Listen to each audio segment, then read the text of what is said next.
These top 10 principles that I have put together here for this program, the first of these principles came from a Vedantic scholar in the 10th century. His name was Tilopa. And this first principle says, as Tilopa put it, have a mind that is open to everything and attached to nothing. One of the central principles of my life is that no one knows enough to be a pessimist about anything. And that each and every one of us, when we close our mind to what is possible for us or what is possible for humanity, closes off the genius that resides and lives in each and every one of us. Having an open mind doesn't necessarily mean finding fault with all of the things that you've been taught by others. It means opening yourself up to the potentiality and the possibility that anything and everything is possible. So having a mind that is open to everything and attached to nothing really means finding within ourselves the ability to get rid of a trait that I find so common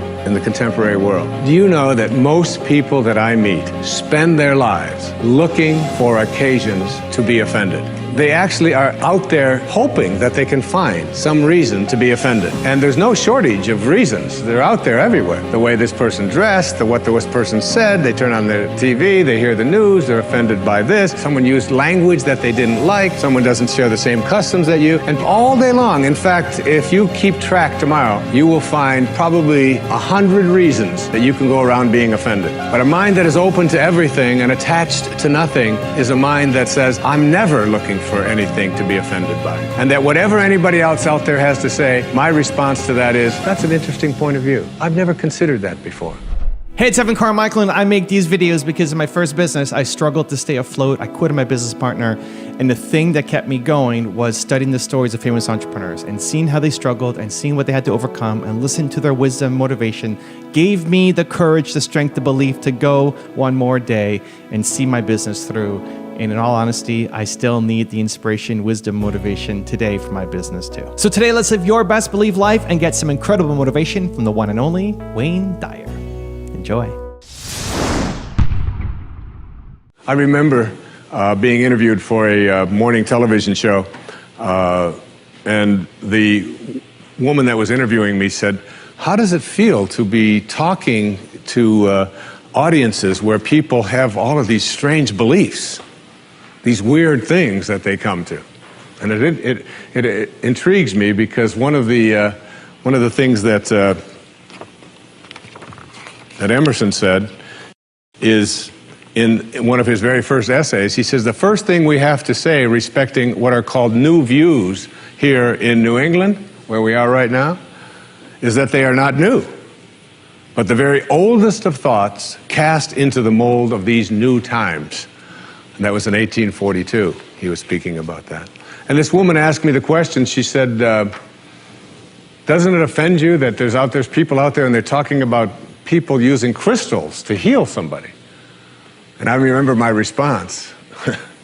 My response was that if I've got hemorrhoids and somebody out there is convincing me that crystals are going to heal them, I'm ordering crystal chairs. Why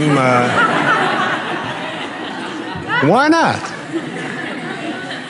I mean, all you have to do is understand something called a placebo. And what is a placebo? It's nothing more than a convincing belief. If I hand you this pill and say this pill is going to cure your arthritis, and you take it and the pill is just a sugar pill, but your arthritis disappears, I'm into buying those placebos. Where can I get some of those placebos? And it's true of everything. And it's when you think about all the things that we enjoy and what our life is like, it took people who had a mind that wasn't closed to allow us to make the progress that we've made. Progress is impossible if you always do things the way you've always done things. But the other word in this, what Tilopa said, is be attached nowhere. Be attached nowhere. Attachment really means I am deluding myself into a belief that if I can't have or if I can't do this or that thing, then somehow I am going to become immobilized. So an open mind that is detached.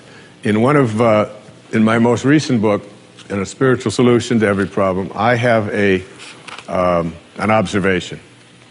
And it's an observation from Anthony DeMello, a man I respect enormously, a priest. who, in The Way to Love, puts it this way. Here's a great test for your relationships, especially the relationships that you're in with those whom you love, not your children, but your spouses and your lovers and so on. Try this test on for size. 1, I am not really attached to you at all.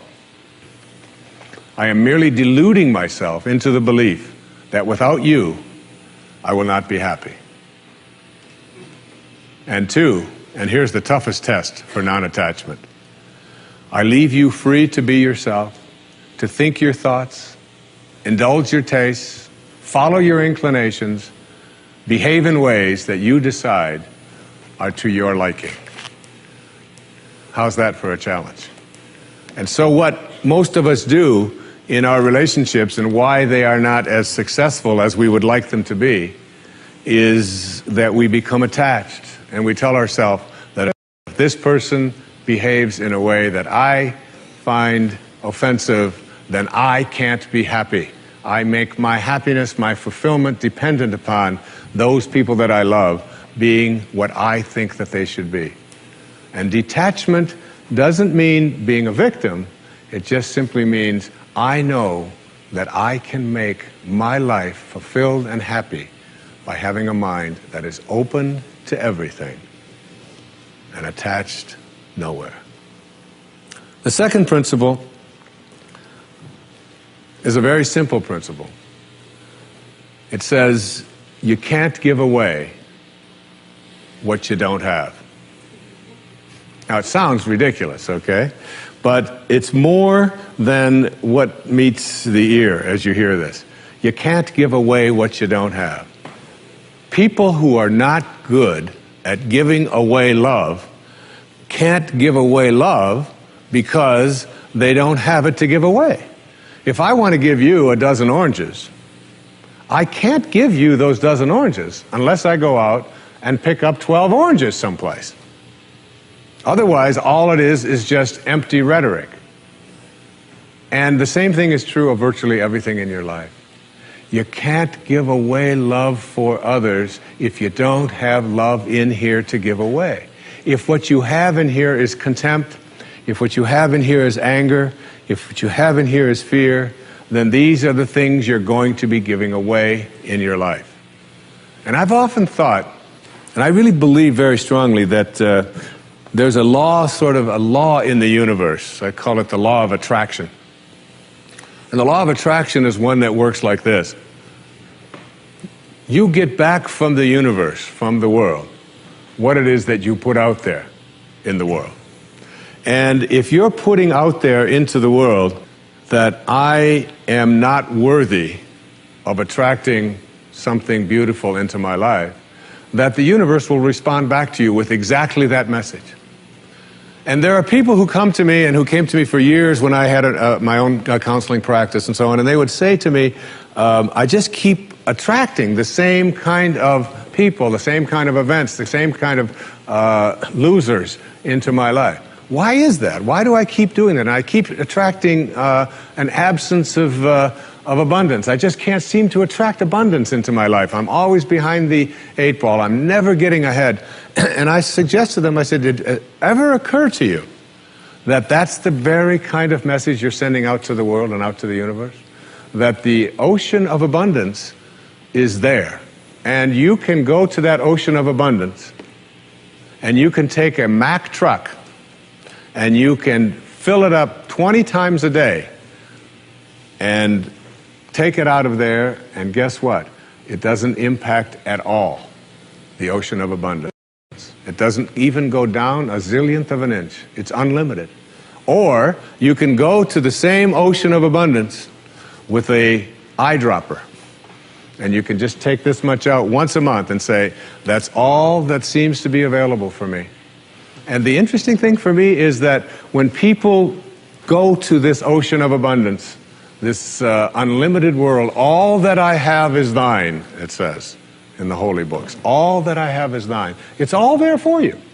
But if you believe inside that it's limited, that you can only get so much, that other people are going to get it before you do, then you'll find yourself creating that very same thing And the even more interesting part about this, you can't give away what you don't have principle, is that if your message to the universe is gimme, gimme, gimme, which is a lot of people's message to the universe. I want this from you, I want that from you, please give me this, I have to have that. That's what their prayer is like, that's what their message is, and they say, I want this from the universe, gimme, gimme, gimme. The universe's response back to that kind of a mentality is exactly the same. The universe will say right back to you over and over again, gimme, gimme, gimme. And you'll find yourself never ever arriving, but always being in a state of striving, always feeling as if you're being neglected, never feeling as if you have enough, always feeling as if you're being shortchanged, because you're constantly under the pressure to give, to get back what the universe is demanding from you. And the interesting thing about all of this, the irony of this, is that if you shift that and you say to the universe, to the world, how may I serve? How may I serve? The universe's response back to you is, how may I serve you? How may I serve you? And it's very intriguing. When you take your energy and your attention off of what you are demanding from the world, and instead saying, what can I give to the world? And it's really the basis behind that very famous line of the President John Kennedy's inaugural address. Ask not what your country can do, ask what you can do for your country. And the irony of that is, and I've learned that in my own life, that when I stopped thinking about what was in it for Wayne Dyer and how much could I get, and I began to shift and say, how can I help you? How can I give to you? What can I do for you? And people who write to me, I send them something. When I encounter somebody that needs help of some kind, I'm very often just giving that to them. And then I find that it just keeps coming back into my life.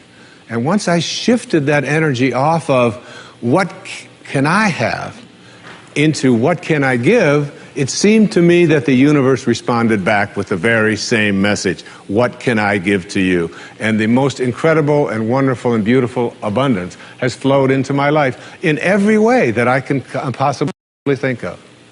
You can't give away what you don't have. So take a look at an inventory of what you do have. How much do you love yourself? How much kindness do you have in you? How much peace do you have in you? How much joy do you have in you? And if you're able to give that away as many times as you can in a given day, watch and see how much more of that continues to show up and come back in your life. Okay? The third principle is one of my very favorites. It's called, there are no justified resentments. And this is a very difficult principle for many people to get, but one that I believe very strongly in. I was in a group one time of drug addicts and alcoholics. And I was one of the people that was a sponsor and leading this group. And the sign on the wall said, there are no justified resentments in this group. And what I said to that group that night was, no matter what anybody says to you here, no matter what kind of anger comes directed towards you, no matter how much hate you may encounter showing up in your life, there are no justified resentments. Meaning that if you carry around resentment inside of you about anything or about anyone, and I'm talking about the person that you lent money to and hasn't paid you back, I'm talking about the person in your life that you feel was abusive in your life, I'm talking about the person who walked out on you and left you for somebody else, I'm talking about all of the things that you have justified in your heart and in your life that you have the right to be resentful about. And I'm suggesting to you that those resentments will always end up harming you and creating in you a sense of despair. I've often said that no one ever dies from a snake bite. The snake bite will never kill you. You cannot be unbitten. Once you're bitten, you're bitten. But it's the venom that continues to pour through your system after the bite that will end up destroying you. So now you have to take a look at all of the resentments that you may have in your life. And I'd like to suggest to you that I think there is a wonderful metaphor for this that I have created in my life for how to make this work. And I think that Regis Philbin is the one who's responsible for it, all right? My buddy Regis. There's a show called Who Wants to Be a Millionaire that has been popular all over the world. I was in South Africa, it comes on, all right? I was in Australia, and they've got their own Australian version. And in Greece, they have the Greek edition of Who Wants to Be a Millionaire. And basically, this show has two levels that you have to get to. Now, the first level is the $1,000 level. And at the $1,000 level, you basically have to answer a question like, on your hand, you have some digits. Those digits on your hand are called your feet, your nose, your ears, your fingers. And everybody who ever goes on the show has this horrible dread that they're going to go out on one of those questions, right? So basically, in order to get to the $1,000 level, all you have to do is answer 5 pretty simple questions in order to get to the $1,000 level. Now, on this program, the $1,000 level for you in this metaphor means that you will leave with something if you get this. At least get this. This is the $1,000 level. You must send blame out of your life for any conditions of your life. Blame has to go. All right? Now, blame means if you're sitting there with a disease, you say, without guilt, it's mine, I take responsibility for it. This means that if you have been through any tough circumstances in your life, this means if you have a minimal amount of financial security in your life, this means if your children don't get along with you, this means that if your neighbors are taking up a petition to get you out of the neighborhood, whatever it might be that's going on in your life, you name it, and everybody across this great country and across this world has a series of these things that you're willing to say, I am here because of the choices that I have made right now. I'm willing to say that. Even though it's difficult, and we know it's really not your fault. We know really there's a lot of people out there who are really bad, all right? But you're willing to say no blame. That's the first level, all right? That's where you understand no justified resentment. And then on the Who Wants to Be a Millionaire show, there is what is called the $32,000 level. And the $32,000 level is not only an opportunity for you to walk away with a sizable amount of goodies, which you can walk away from tonight in this program, but it also is the door opener to multi-wealth. But you got to get to this in order to have an opportunity to move into these transcendent levels, all right? Millionaire spiritual status, all right? You got to get through these next 5 questions. And this $32,000 question, or level rather, comes to this. It came to me from a quotation that I used in the writing of A Spiritual Solution to Every Problem. I read a book that was written a couple of thousand years ago by Patanjali, the Yoga Sutras, the aphorisms of Patanjali. And one of those sutras, one of those aphorisms, observations that this brilliant man made almost 2,000 years ago was this. He said, if you become steadfast in your abstentions of thoughts of harm directed towards others, all living creatures will cease to feel enmity in your presence. Now, this translates to blame, pretty basic, no more blame. I'm just not going to assign responsibility to other people for where I am, because now I have an opportunity to get rid of it. If I think someone else caused it, then I've got to wait for somebody else to change in order for me to get rid of it, and you might wait forever for that. But if I take responsibility for it, I can do something, including move on, which might be the most important thing to do. All right? But at the higher level, when there are no justified resentments, what you are doing is what St. Francis did, Francesco. What you are doing is you are at a place where you are sending love in response to hate.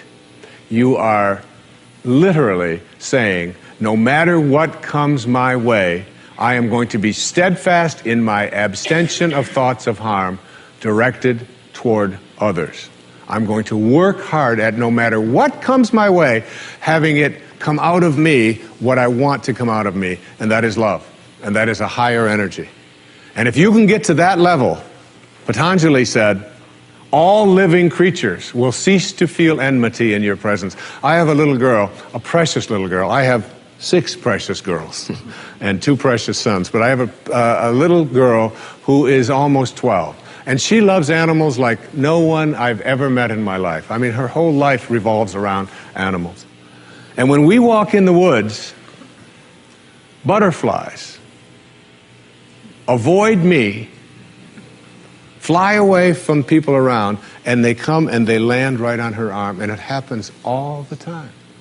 All living creatures, she couldn't have a thought of harm directed towards any living creature, and Patanjali said to us, all living creatures will cease to feel fear or enmity or anger in the presence of those who can send love in response to hate. That's what I mean when I say there are no justified resentments. What I'd like to do, I'd like to share a little story here with you. It's a very tender story. It was sent to me by someone who sends me beautiful things in the mail. And I call it the Teddy story. And I'd like to read this to you, if I can do it without tearing up. And this story illustrates this as well as anything I've ever seen. There's a story many years ago of an elementary school teacher. Her name was Mrs. Thompson. As she stood in front of her 5th grade class on the very first day of school, she told the children a lie. Like most teachers, she looked at her students and said that she loved them all the same. But that was impossible, because there in the front row, slumped in his seat, was a little boy named Teddy Stoddard. Mrs. Thompson had watched Teddy the year before and noticed that he didn't play well with the other children, that his clothes were messy, and that he constantly needed a bath. Teddy could be unpleasant. It got to the point where Mrs. Thompson would actually take delight in marking his papers with a broad red pen and making bold X's and then putting a big F at the top of his papers. At the school where Mrs. Thompson taught, she was required to review each child's past records, and she put Teddy's off until last. However, when she reviewed his file, she was in for a surprise. Teddy's 1st grade teacher wrote, "Teddy is a bright child with a ready laugh. He does his work neatly and he has good manners. He's a joy to be around." His 2nd grade teacher wrote, "Teddy's an excellent student, well liked by his classmates, but he's troubled because his mother has a terminal illness and life at home must be a struggle." His 3rd grade teacher wrote, "His mother's death has been hard on him. He tries to do his best, but his father doesn't show much interest, and his home life will soon affect him if steps aren't taken." Teddy's 4th grade teacher wrote, "Teddy's withdrawn and doesn't show up much interest in school. He doesn't have many friends, and sometimes he even sleeps in class." By now, Mrs. Thompson realized the problem, and she was ashamed of herself. She felt even worse when her students brought her Christmas presents wrapped in beautiful ribbons and bright paper, except for Teddy's. His present was clumsily wrapped in heavy brown paper that he got from the grocery bag. Mrs. Thompson took pains to open it in the middle of the other presents. Some of the children started to laugh when she found a rhinestone bracelet with some of the stones missing and a bottle that was 1/4 full of perfume. But she stifled her children's laughter when she exclaimed how pretty the bracelet was, putting it on and dabbing some of the perfume on her wrist. Teddy Stoddard stayed after school that day just long enough to say, "Mrs. Thompson, today you smell just like my mom used to." After the children left, she cried for at least an hour. On the very day, she quit teaching reading, writing, and arithmetic, and instead, she began to teach children.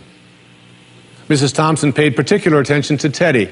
As she worked with him and his mind seemed to come alive, the more she encouraged him, the faster he responded. By the end of the year, Teddy had become one of the smartest children in the class, and despite her lie, became one of her teacher's pets. A year later, she found a note under the door from Teddy telling her that she was still the best teacher he ever had in his whole life.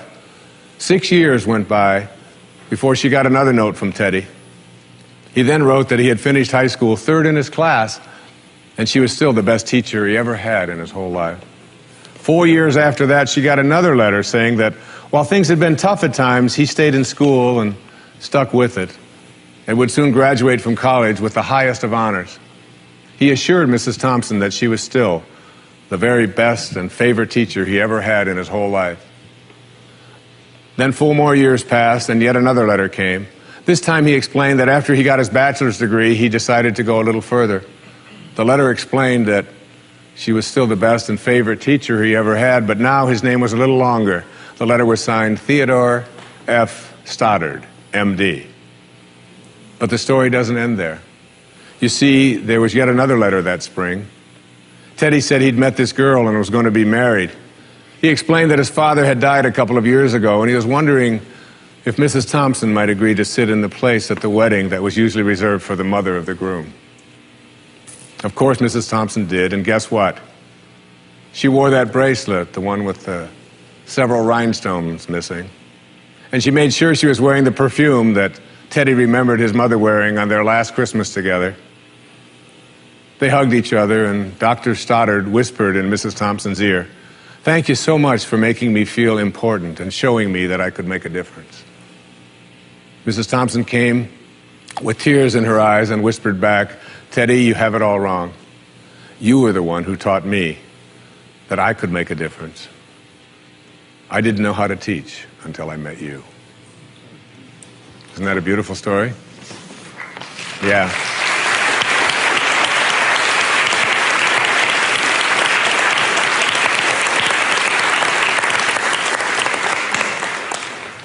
That symbolizes there are no justified resentments.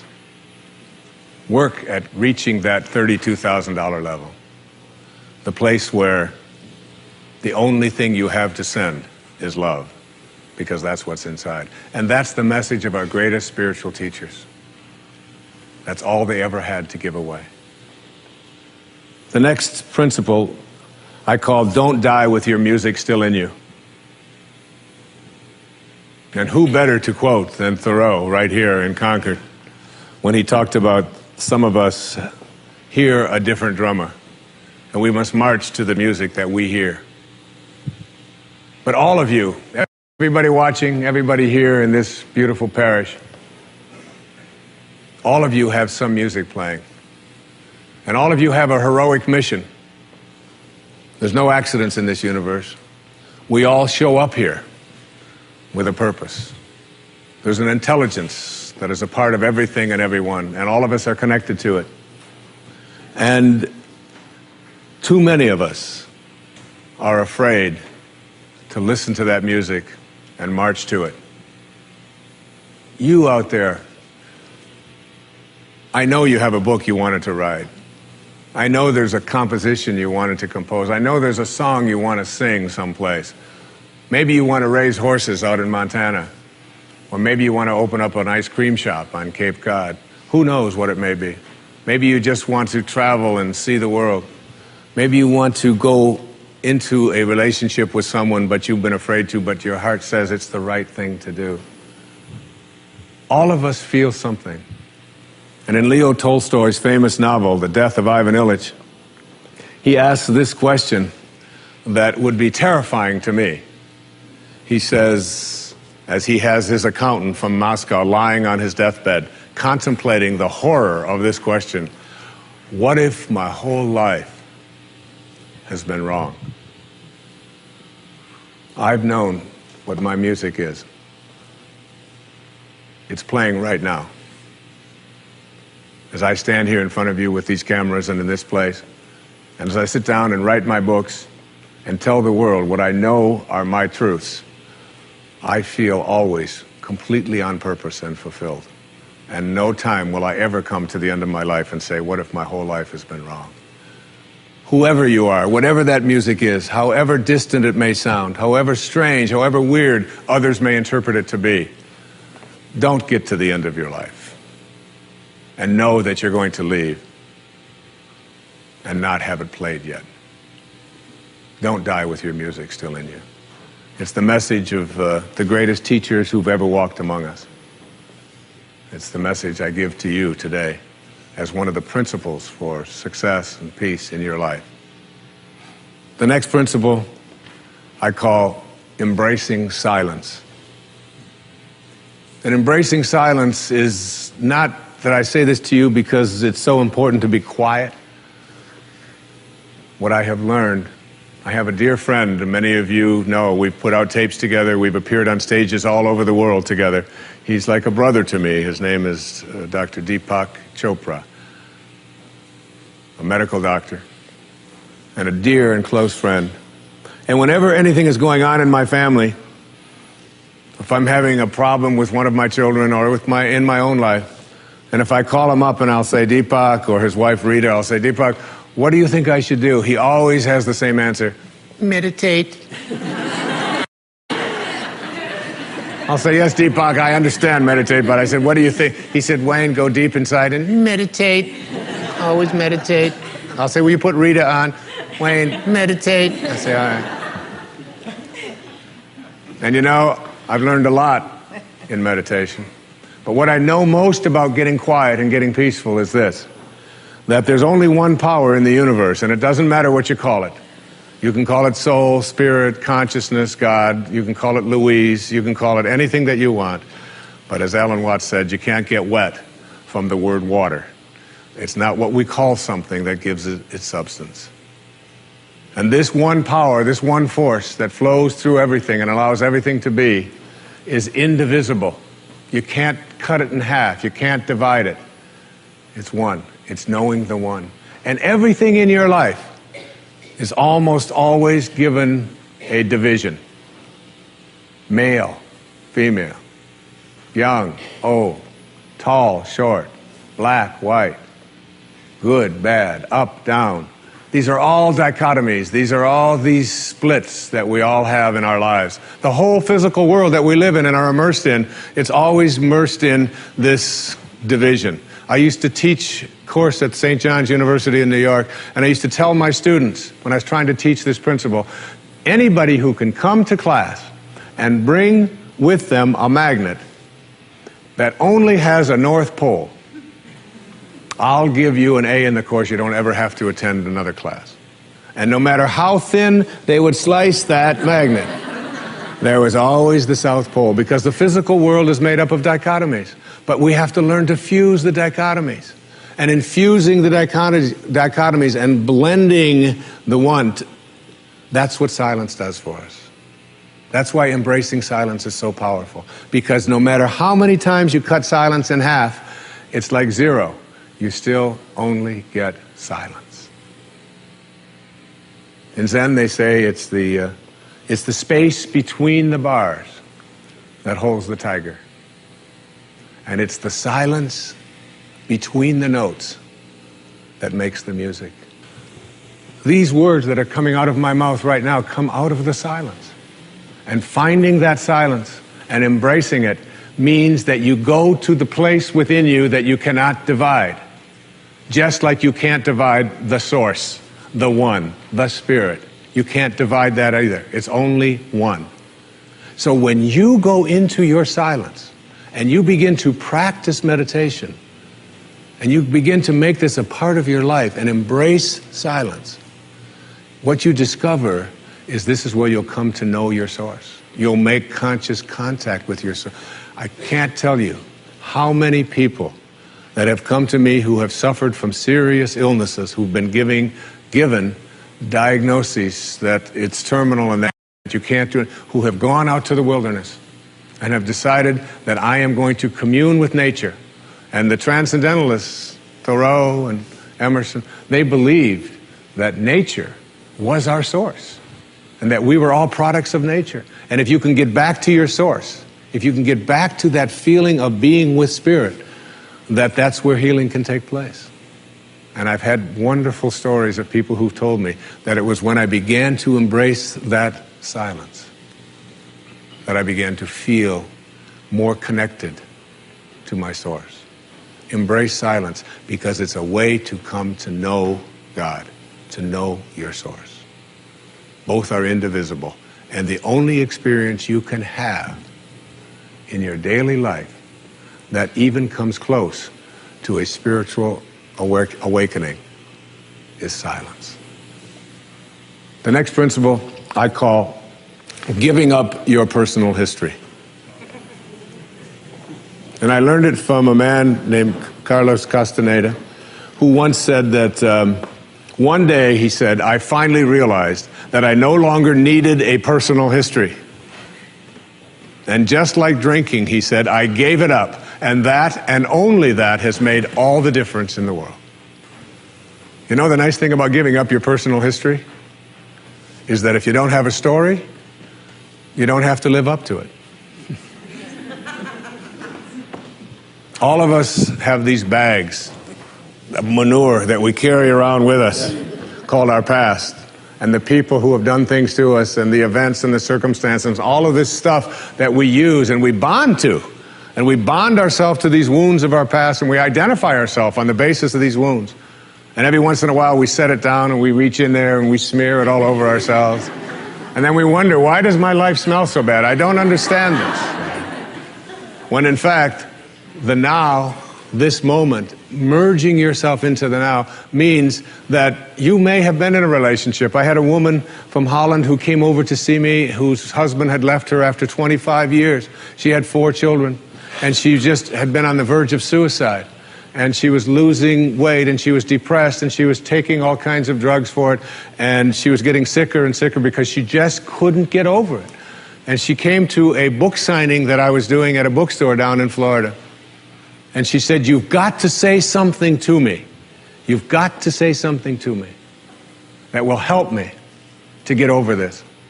And I told her this line. I said, give up your personal history. Merge yourself here, now, into this moment. And those 25 years are something, if you want to understand how to do it, think of your past as, this hat. And this is your past. Now, you can't just set this thing down over here and walk away from it and give up your personal history because you'll always have it there to look back at. What you do is you pick up your past and you embrace it. You understand it, you accept it as I had to go through these things that I had to go through in order for me to get to this place today. And the evidence for that is that I did. You don't need any more evidence. You did. And then you toss it. You toss it. You embrace it and you toss it. And you merge into the now by giving up your attachment. And some of you have heard me use the metaphor of the wake. Alan Watts talked about the wake is not what drives the boat. The wake is just a trail that is left behind. That's all it is. And so is the wake of your life. And the wake doesn't make the boat go, and neither does the wake of your life, the reason why your life is going in the direction that it is. The wake is a trail that is left behind, and it's an illusion to believe that it is the cause of your suffering or your struggles or your difficulty. Give it up. Let it go. Embrace it, understand it, get help doing that if you must, and then move into the now. The next principle I call, it's from a line of Albert Einstein. He said, you can't solve a problem with the same mind that created it. In order to work at solving these things called problems in your life, you have to change your mind. It is your mind where they live. It is your mind that created them. There is where you experience them. They're all illusions. You must change your mind. Literally rewrite your agreement with reality. One of the things I had said earlier is that one of the most difficult things to do in the world is to admit that you were wrong. Admitting that you were wrong is nothing more than saying, I have been making choices with my mind that have created things in my life that are not working. And I no longer intend to continue making those choices. I was wrong. You don't have to make a declaration of it. You don't have to go out and feel guilty about it. You just simply say, it didn't work.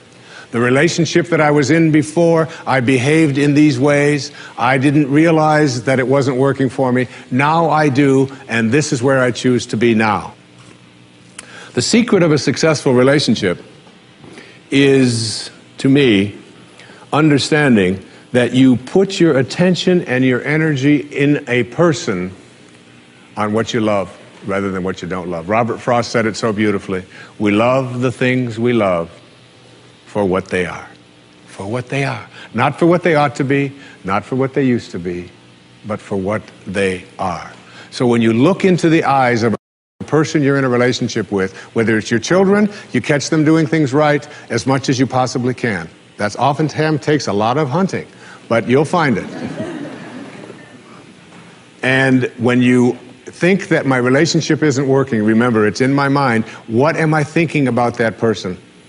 And if I could just change my mind and put my thoughts on what I love about this person and keep them there, that makes the relationship flourish. And there are people who go through their entire relationship history with no anger, no hatred, no bitterness, and only love.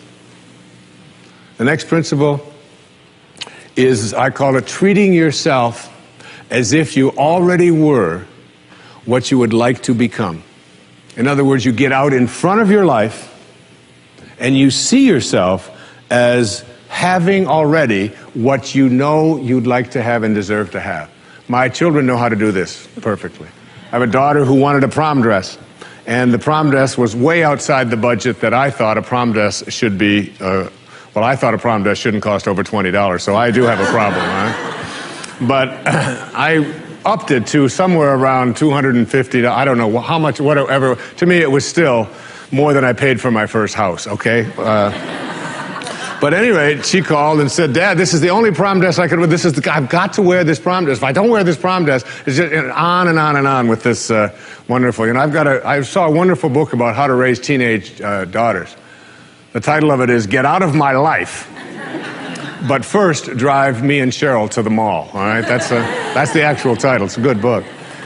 And so I told Serena, I said, it's just beyond the budget. I've got a certain amount of money that I'm willing to put for it. And she said, but I've already seen myself wearing it. I've already tried it on. I have a picture of myself in the dress in my living room, and I've already showed it to the guy who was taking me to the prom. I mean, it was this whole thing about, and she already saw herself in it. I said, well, if you see yourself in it, then you're going to have to also see yourself as earning the difference between what I'm willing to pay.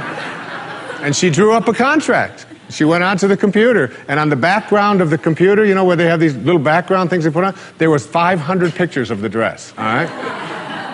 And she signed a contract and said, I'll babysit, I'll do this, I'll do that, and I will pay the difference. And she did, and she wore the dress, because she understood that you treat yourself as if you already are what you'd like to become. There's a genius in you. You have to treat yourself as if you already were that genius. There's something you're completely capable of. See yourself as already there. Then you'll act upon those thoughts, because the ancestor to every action, said Emerson, is a thought. The next principle is called treasuring your divinity. Treasuring your divinity. There's a wonderful observation that I saw from Emerson in Self-Reliance. It's about trusting your divinity, knowing that you are connected to your source, knowing that you are a divine creation and that there are no accidents. He said, a man should learn to detect and watch that gleam of light which flashes across his mind from within, more than the luster of the firmament of bards and sages. Yet he dismisses without notice his own thought, because it's his own. In every work of genius, we recognize our own rejected thoughts. They come back to us with a certain alienated majesty. We often reject our thoughts, and we see the things that we think of as grand and as genius, and we reject them because they're our own, treasuring our divinity instead of being terrified of it, knowing that I am always connected to my source. There is no way that I cannot, because it is in you, and I am in you, and you are in me, and you can never be separated from it. There is no place that this source is not. It grows everybody's fingernails. It beats everybody's hearts. It digests everybody's foods. It opens all the flowers, and you're always connected to it. And finally, the last principle I call wisdom is avoiding all thoughts which weaken you. You know, every thought has an energy, just like everything else in the universe. And if you have a thought of shame, it will weaken your muscles. And what is your heart but a muscle? If you raise a child who believe in shame and feel ashamed of themselves, every time they think that shameful thought, they will be weakened.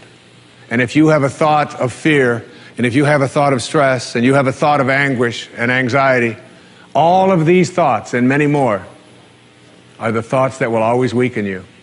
When you are having a thought that you know is disempowering you, shift it. Shift it to one that is empowering rather than disempowering. And the thoughts that empower are thoughts of neutrality and willingness and love, and ultimately thoughts of divinity. And when you see a troubled person who is out there struggling at the highest level of unity consciousness or God consciousness or spiritual consciousness, you recognize yourself in all that you see. There, but for the grace of God, go I. And I am connected to that person. Changing your thoughts. I appeared on the Tonight Show many years ago, several times, quite a few times. And I remember coming home from the Tonight Show, and I was walking along the beach, and they had taped the show the night before, and I was out for a walk, and a woman who lived in the Northeast stopped me, and she said, "Didn't I see you last night on the, how could you be here?" I said, "Well, I flew the red eye, and I was walking along." And she said, "You know, we're moving down here." She said, "What are the people like here? What's it like?" And I said to her, I said, "Well, what are they like where you live?" She said, "Well," she said, I live in a very big city." And she said, "They're very pushy. And people are not very kind. And they don't have time for you." And she said, "It's really not very pleasant." She said, "That's one of the reasons I'm leaving there." I said, "Well, that's pretty much what you're going to find here." That's basically what the people are like here. On the way back on the same day, someone else who had seen me the night before on the Tonight Show, who had lived in the Midwest, stopped me and asked me almost the same question. She said, "You live here?" I said, "Yes." She said, "Well, my husband and I are moving here and we're looking for a school." She said, "What are the people like here? What's it like here?" I said, "What are they like in Chicago where you live?" She said, "Oh," she said, "it's the Midwest." She said, "People are very friendly, they're open, they open their homes to you, they're very loving, they're very kind." She said, "It's a wonderful place." She said, "I love that, I'm going to really miss that." I said, "That's pretty much what you're going to find here." It's what you expect, it's what you think about that expands. It's what Emerson taught us. The ancestor to every action is a thought. Change your thoughts, and you change your world. Change your expectations, and you change around what you begin to manifest and see showing up in your life. You are the sum total of all of the choices that you've made up until now. And anything about yourself or your life that you don't like or isn't working or isn't mobilizing you is to be looked at in terms of, can I grow? Rather than, why did I do it, or isn't this wrong? See, the two ways to motivate yourself are deficiency motivation, which says, where I am, I don't like. don't like what I've done. I don't like the fact that I can't do this well or I can't do that well. So I will list these things in my own repertoire, and then I will be constantly trying to repair those deficiencies, always assuming that I'm deficient, that there's something wrong with me, and I'm trying to fix it. And when you do that, you spend your whole life doing that. And you never arrive, because your life becomes a series of trying to get someplace else. And it is, if you follow that, if you live that, if you behave that, then what happens to you is you become a person who will always suffer from this disease called more. You always have to have more. Because whenever you are getting where you want to go, let's say you want $100,000 in the bank, and you work, and you struggle, and you deny yourself, and you do all of those things, and you finally you get there, and here you are, you got $100,000 in the bank. All of this stuff over here is, of course, your life, and that is all you know. That's what you know how to, that's how you are. That is your being. That is your way of being. So that when you do get here, what you will do is say, this is not enough. A no-limit person is never operating from deficiency or from lack in their life. They're never saying, I don't have enough.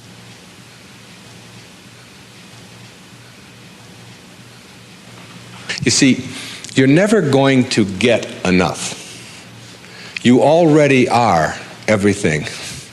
You're everything that you need. Think of it for just a moment. Everything that you need to have total bliss, perfection of your life, you already are.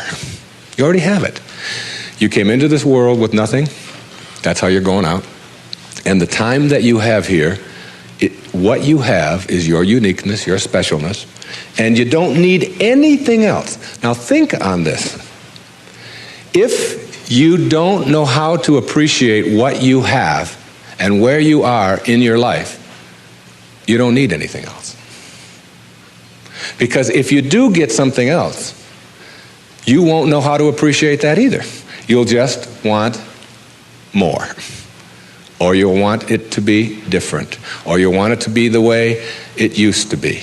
Or you'll want someone else to be the way you think they should be. Successful people or no-limit people or self-actualizing people or inner-directed people, whatever labels that have been put on them by great thinkers and philosophers and therapists and people that have looked at human beings, these kinds of people are people who always have enough. There are some people, if you invite them over and you say, I'd like you to come over tonight, and I'd like you to stay over if you can, instead of having to drive back. And they'll say, well, can you stay? And I say, well, I don't know if I can stay or not. Well, you could sleep on the cot. Oh, no, I could never sleep on the cot. I can't sleep on cots. I got a sciatica, don't you know? And I have back pain, and cots, no, that's out of the question. I couldn't sleep on a cot. And what about breakfast? Well, we don't have any food, but we have some old grapefruit that are in the refrigerator. They have a few spots on them. Oh, no, I could never eat grapefruit. And spots? No, thanks. I can't eat grapefruit spots. I just couldn't do that, And these are people who never have enough. They are not able to be flexible and to change. And there are other people, if you say, would you like to sleep over? We got a place in the sewer. Hey, that'd be great. I can handle that. No problem. I slept there before. It's all right. And all we have is grapefruit. Oh, I love grapefruit. Well, we've got spots on. Oh, I really like grapefruit spots. Those are terrific. I'll go for those. There are some people who can handle anything, not because their circumstances are different. You see, your circumstances have very little to do with your fulfillment in life. Very little. It's how you're approaching your circumstances. It's your attitude towards your circumstances that make all the difference in the world. And taking what you are and accepting it. I got to show you this. I don't know if the camera can get this.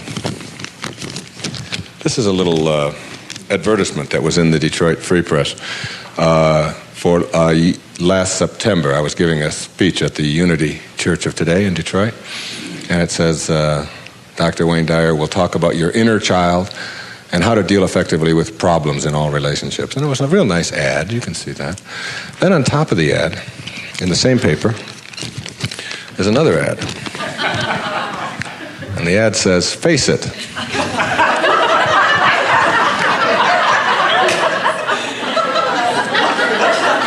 Right on top of my ad, there's no hiding from hair loss.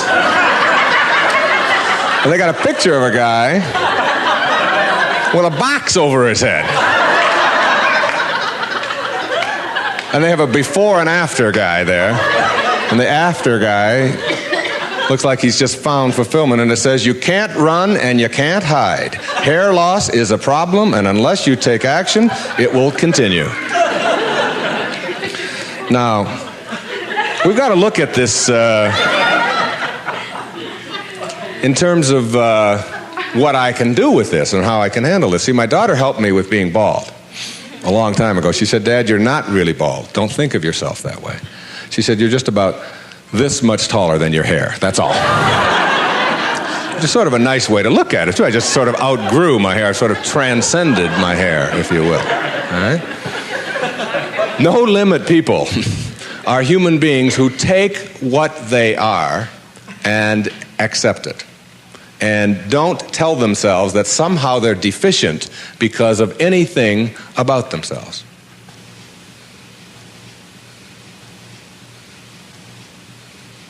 This is a very crucial concept for me and for virtually all of us. It's this idea of taking your life in your own hands and being the kind of person that you choose to be, and understanding that everything that comes your way is an opportunity, is a blessing. And it wasn't until I learned how to celebrate virtually everything that came my way that I was able to transcend it. You see, everything that was given to us by God, whatever that is perfect. No one can deny the mountains are perfect, and the rivers are perfect, and the birds are perfect, and the hippopotamuses are perfect, and so on. This is just what was given to us. Everything else that you have on our planet, that we have on our planet, comes about as a result of thinking. Thought makes it so. All right? This microphone comes about as a result of thinking. Somebody imagines it. Somebody then tells somebody else about it, and it creates it. The dress that you're wearing, this shirt that I'm wearing, the shoes that you have, the stage, these cameras. Everything that you see that wasn't given to us was created by man as a result of the way that we think. So what gets inside of us as a cell comes about as a result of the way that we choose to think in our lives. Very important principle to understand, because once you get a hold of thinking, and that it creates everything that you have in your life, you can change and make it as absolutely perfect as you want it to be, because thought makes it so. Creative visualization is what we're talking about here.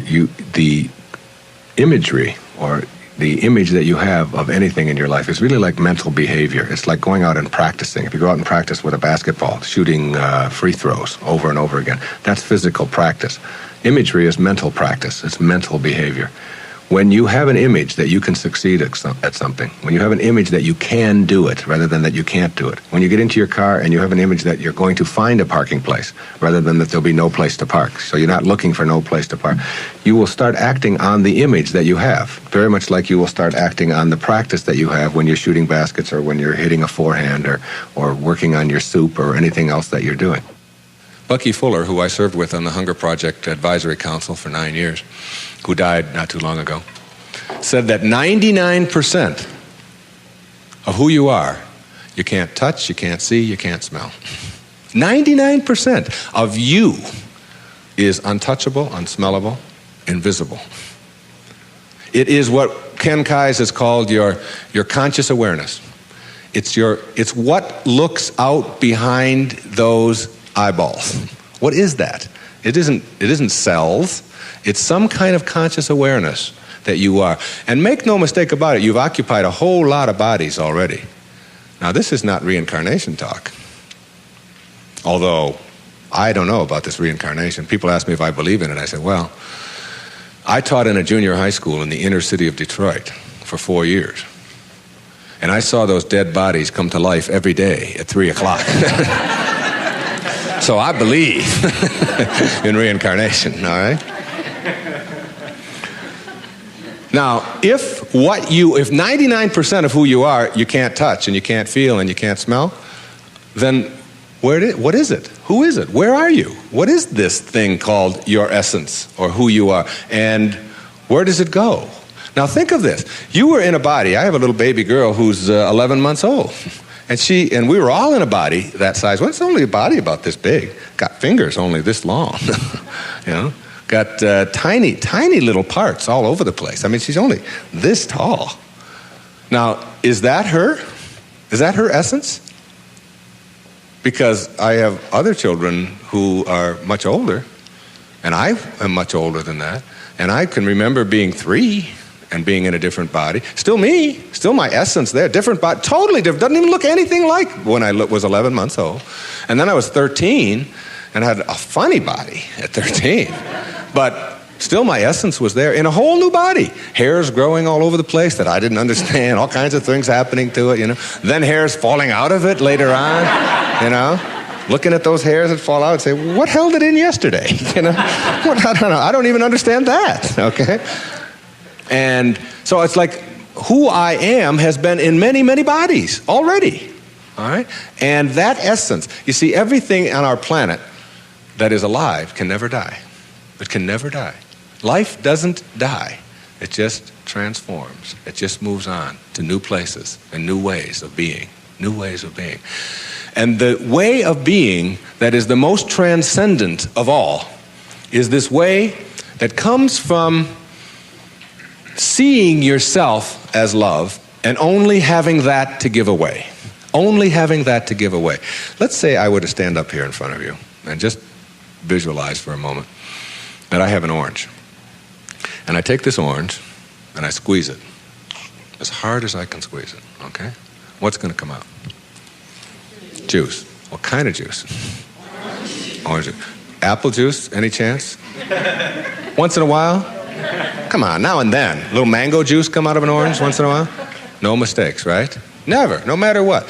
Next question. Everybody passes. These are easy, okay? Why? When you squeeze an orange, as hard as you can squeeze it, does orange juice come out? Because that's, not because it's an orange, because that's what's inside, isn't it? On our planet, when you squeeze something, what comes out of it is what's inside. Not too difficult, all right? Does it matter if your mother squeezes the orange? Does it matter what instrument she uses? Does it matter if you just had your period and then you squeeze an orange? Does it matter if your boss squeezes it? How about if your kids do it? Your kids squeeze an orange. Does it matter? Does it matter what time of day? Suppose they do it at noon, all right? How about at 4 in the morning? Does that matter? Whenever you squeeze an orange, the only thing you get out is what's inside, right? No arguments. Same thing works for you. Same principle works for you. It's a principle of the universe, all right? Someone squeezes you. That is, someone puts pressure on you. Someone says things about you that you don't like. Someone puts attention on you, whatever. Your boss says something to you that you don't like. And out of you comes anger. And out of you comes hatred. And out of you comes fear. Or out of you comes stress. Or out of you comes tension. Why? Is it because of your boss and the way they squeeze you? Never. Is it because of your mother? I mean, she really can be a pain sometimes, right? Is it because of your children? No. What comes out of you always when someone squeezes you is what's inside.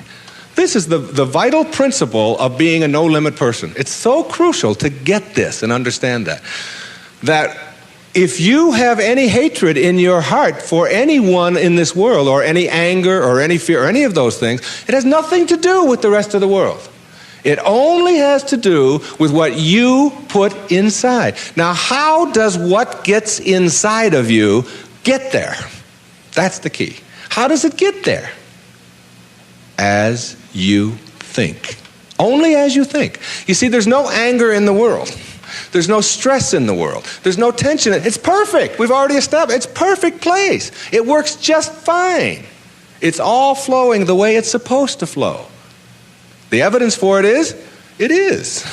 That's all the evidence you need. Just look around you. Everything out there is a miracle. Everything, including you. There are no mistakes. It's all perfect. And everything that happens to you in your life, whether it's a trauma, whether it's a disease, whether it's somebody treating you in a certain way, there's a lesson in all of it. No limit people understand the lesson in life and therefore celebrate the lessons.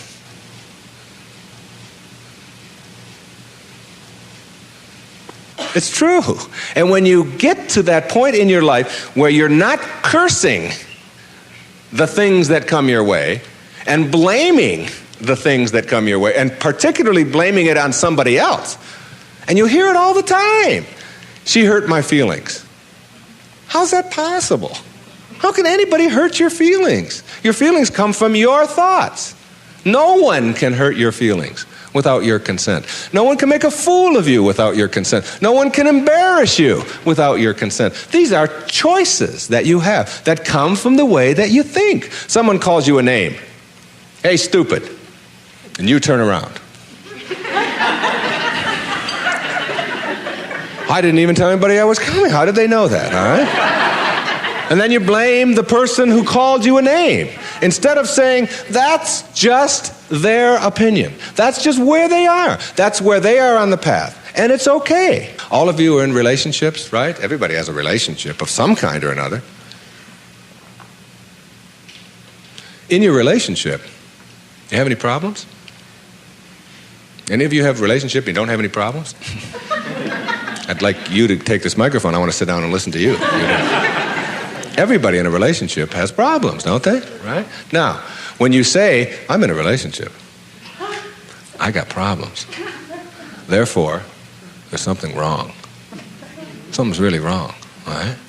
Now, if you're in a relationship and you have problems and something is wrong, you got to call in a consultant, right? You got to call in somebody to help you with the problems. You don't want the problems to go on.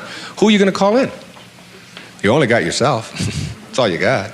You might get a therapist once in a while, but they got worse problems than you do. The only consultant who can help you with your problems is you. And who is that consultant that you're calling in? We've already established that there's something wrong with that person, right?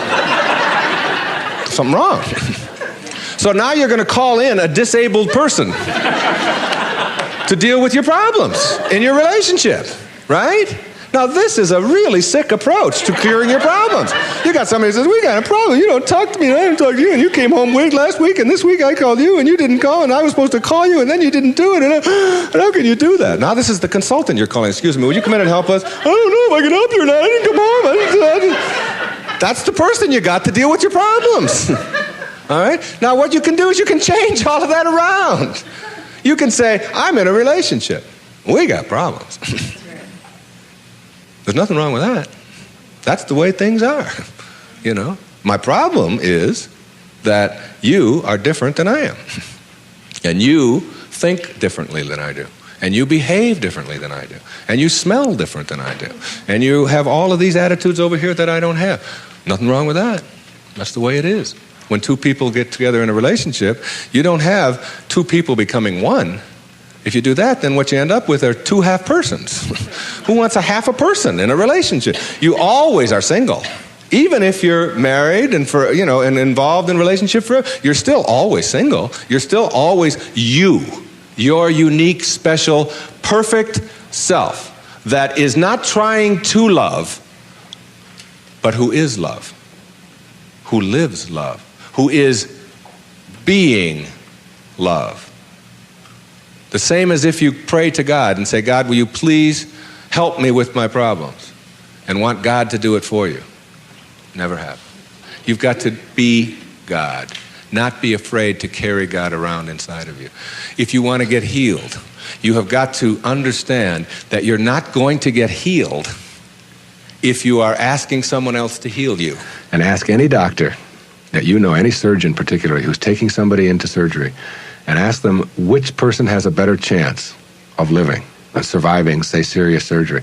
Is it the one who has a will to live, or is it the one who's just given up? And the surgery and the cases are exactly the same, all right? But the person who has that will, which we can't define, you can't go out and get a bucket full of will and bring it in there. It's an attitude, it's an approach, it's a belief, all right, that you can do something. And when you have that belief about yourself, then, you know, you've got so much better opportunity to be well in your life. And a belief is everything. I don't know if you've ever thought of that. I watched a little girl, 5 years old, learning how to swim. And she's holding on to the edge of the pool, and she wants to get over here to the steps. And it's just 5 feet or 6 feet, and she'll let go and then she'll hold on again. And she'll let go and she'll hold on again. And finally there comes a time when she lets go and goes for it. Okay, you've seen this with your children, and what you ask yourself is, in the moment before that when she was holding on, and then look at the moment afterwards, does she have any different skills? What's changed? Yeah, the skills she doesn't have any new skills. She didn't learn any skills in that second. What she has is a belief that she can do it. And when you believe it, when you really just believe that you can do it, that's what allows you to swim. And when you think about it now, do you know how to swim? Yeah, so when you dive into the water, you don't think about that. You just know when you dive into the water, you can swim. You don't have any necessary swimming skills or anything like that. Or when you get on a bicycle, you get on, you know that you're going to, unless you believe you can't, because you've never gone out there and tried it and worked on it and done it. You told a story of a patient of yours who had that very problem, who said she didn't know how to ride a bicycle. Yeah, Gail, who came to me many years ago. And you know why she said she couldn't ride a bicycle? Because her mother wouldn't let her get on one. Cop out. Yeah, absolutely. And she had these beautiful big white teeth, and her mother had always told her you could fall and break your teeth, and I wouldn't want that to happen to you. So here she was now in her 30s, and telling me that she couldn't ride a bike, and she was in therapy. And I said to her, okay, let's go. She said, go? Where are we going? I said, well, I've got a bicycle downstairs, and I'm going to show you how to ride a bike. I'm going to have you teach yourself how to do this. And she said, look, I didn't come here to pay you the kind of money that I'm paying you to have you teach me how to ride a bicycle. I came here to find out why I can't. I said, oh, well, you're going to need another 30 seconds of therapy, easy, okay? The reason you can't is because you never got yourself on a bicycle. And until you do, you never will know how, and you just believe that you can't. Oh, that's the end of that. There's no more to talk about that. Now, what we have to do is get you to get out there, and we went downstairs, and it was a woman's bike, and I've helped a lot of people to teach themselves how to ride a bike. And what you do when you help someone to teach themselves how to ride a bike, because you don't teach anybody how to ride a bike, okay, is you let them do it all themselves. You let them hold it, you let them balance it, you let them move with it, you let them put the pedal down and move it themselves, and you stand back. You say, no, when you're ready, and then you move it, and you hold on for a second, then you put your foot back down, and you practice it and practice and practice that all yourself, with just someone encouraging you. And before long, in just a matter of minutes, when I tell you it was minutes, and this woman had never been on a bicycle before, she rode like 2 blocks on a bicycle. She couldn't believe that she now had a belief. Being, to me, means seeing the greatness and the uniqueness in you and never letting anybody else convince you to the contrary. When people ask me, come on, you're always talking about being up and you're always positive and so on, you mean to tell me that you're always that way? I say, yeah, I really am. And it isn't because I'm out there doing something in an artificial way. It's an authentic response to my having gotten the junk out of me. And the junk is the way that I used to think, the way that I used to think. Think for a moment, if you can visualize right here, a clock. A big clock. And the hands on the clock go from 1 to 12. The clock starts right out here with the minute hand, and it goes over towards the 3, the hour hand, minute hand. And that's the time in your life when you are moving away from yourself, from your true self.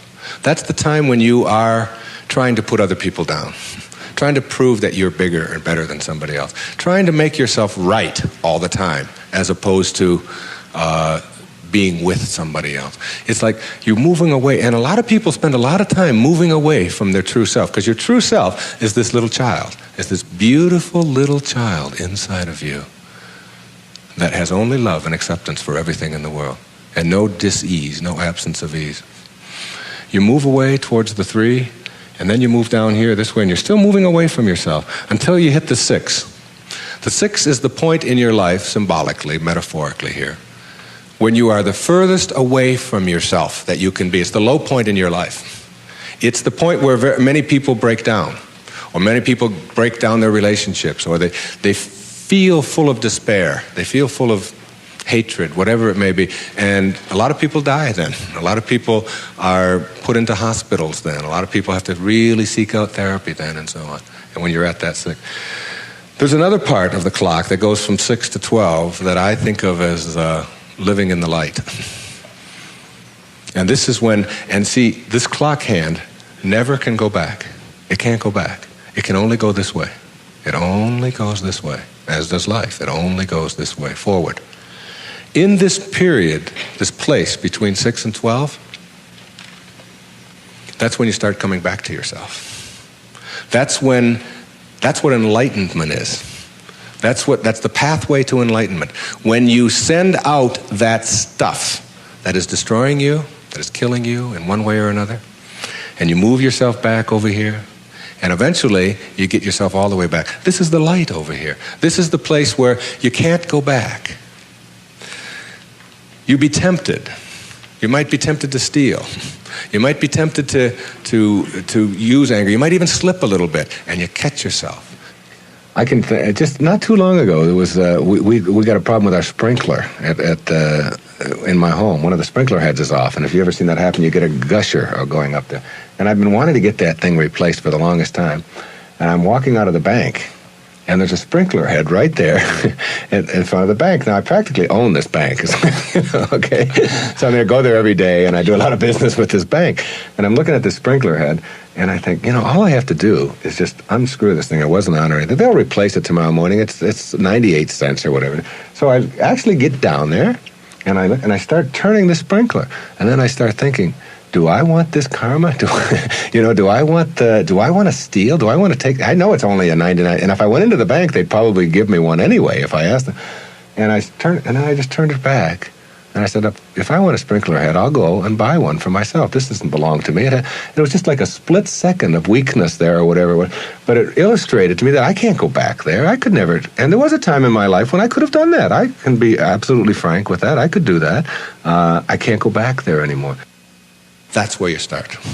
That's the place to start. Because when you get all of that out, when that's all gone, and I mean gone, and it only comes about as a result of the way that you think, so it's just changing around your approach to life, the way that you think in life, when that starts to go away, what you've become filled up with is what your natural self is, which is this loving, accepting, not fighting the universe, but instead living in it and going with the flow and all of the kinds of cliches that you've heard 1,000 times.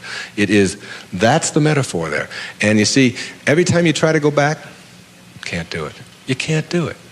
And the ingredients that make for a no-limit life are 5, in my opinion. The first is quality rather than appearances. You begin to change your thinking from appearances and how things look and how other people view me, okay? Because every time you find yourself upset in life about anything that anyone else has said, what you're really saying is what you think of me is more important than what I think of me, all right? So you change from appearances to what I call quality thinking. Quality. What is the quality of my life, rather than how does it appear to others? Now, do you tell yourself that because my friends don't like me, that means there's something wrong with me? No, that's what you have to learn. That another person's opinion is just that. It's their opinion, and that's all it is. Every time you are upset, or your children are upset, because of what somebody else says about them, including their peers, what you are really saying in that moment, and this is really important, what you're saying is, what you think of me is more important than what I think of myself. And you must never give anybody that kind of power and control over you, because they will always have it. The funny part about approval, for those of you who really want it, and Now, I'm here to tell you that I like approval. I enjoy it. I find it one of the most exciting things in the world. I like it when people read my books. I love it when people applaud. I like it when people tell me nice things and all. I like approval. I'm the first one to admit it. What I don't do is I don't need approval. There's a big difference between wanting approval and needing approval. When you need approval, it means you become immobilized when you don't get it, from making other people's opinions more important. Now, for those of you who say, yeah, but I want approval and I need it, and if I don't get it, and so on, then understand this. The people who get the most approval in life are the ones who care the least about it. And the ones who get the least approval are the ones who are always going after it. So if you want approval in this paradoxical way that I'm talking about it, stop needing it. Stop concerning yourself about it. Ask yourself, who gets the most approval in life? Think of the person that gets the most approval, and you'll see that that person couldn't care less what other people are thinking. They're so busy being, they don't have time to notice what their neighbors are doing. Thoreau said this. He said, if you advance confidently in the direction of your own dreams and endeavor to live the life which you have imagined, you will meet with a success unexpected in common hours. What that means is that success is not something that you can get in life. Success is an inner process. Success is something that you bring to everything you do in your life. It isn't something you get out of what you do. And when you get that, and you learn how to get the junk out, and advance confidently, doing what makes the most amount of sense to you based on your inner signals and the one issue of morality, which is you never interfere with anybody else's right to do the same. Each person has their own right to advance confidently in the direction of their own dreams. And when you violate that, you're violating the principle of the universe, the essence of the universe, which is cooperation and harmony. Then success will begin to chase you. And it will come into your life and arrive in your life in amounts that you never dreamt of before. That you never dreamt of. Things will start happening to you that you would never imagine before. I'm working on a book right now that's going to be called You'll See It When You Believe It. And when you start believing in some of these principles, you'll start seeing things that you were blind to for so long. When you were back here in the 2 and the 3 and the 4 and the 5, when you were moving away from yourself, as long as you're moving back towards your universal essence, your harmony with yourself, your cooperation with the rest, things will start happening in ways that you never dreamt of. Jung called it synchronicity. And it's a term that we use to explain how unexplainable coincidences sort of happen in our life. And how come these things happen? I'm going to share a couple of those with you before we leave.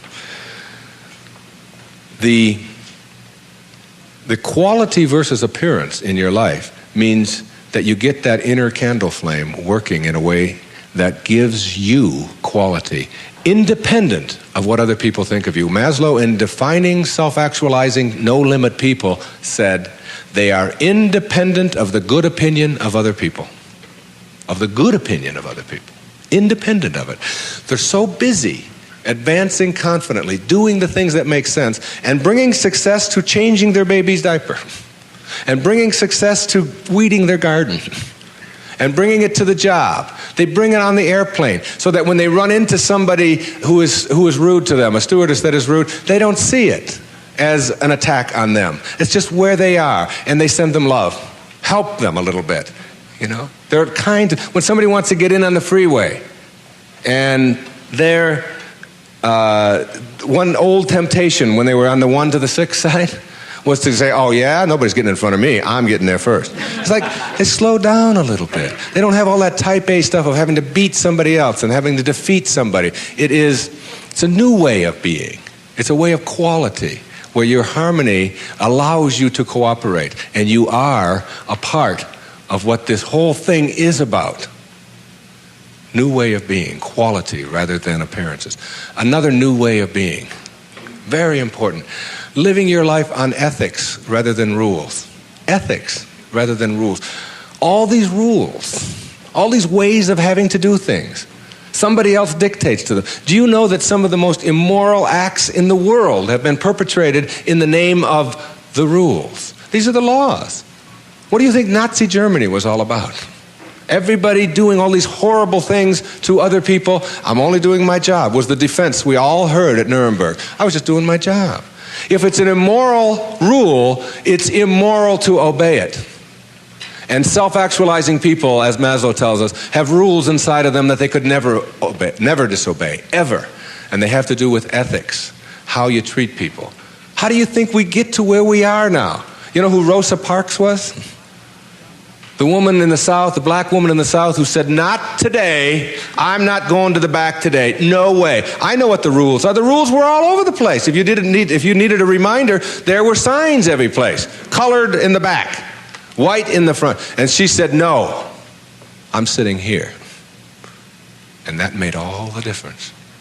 Ethics, not rules. When your children start disobeying rules that need to be disobeyed, don't be surprised. When I was in the service, they had a policy on Guam, where I was stationed, which would not allow the Guamanian civilians to shop in the PXs and the Navy exchanges. But they did allow all other civilians to shop in the Navy exchanges and PXs.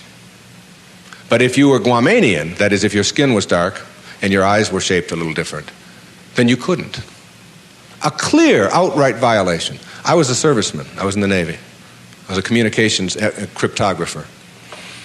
They had a newspaper in the Guam Daily News, and it said, an invitation to speak your mind. And it was a letter writing contest. And they offered $75 to the first prize winner. $75. This was 1961. That was a fortune to me. That was a month's pay in the Navy at that time, almost. So I entered the contest, and I knew I would win it. I had already written a novel at that time. A whole novel I had written while I was on Guam. I knew it wasn't going to be a contest. I felt sorry for the other people entering it. I knew I was going to win this.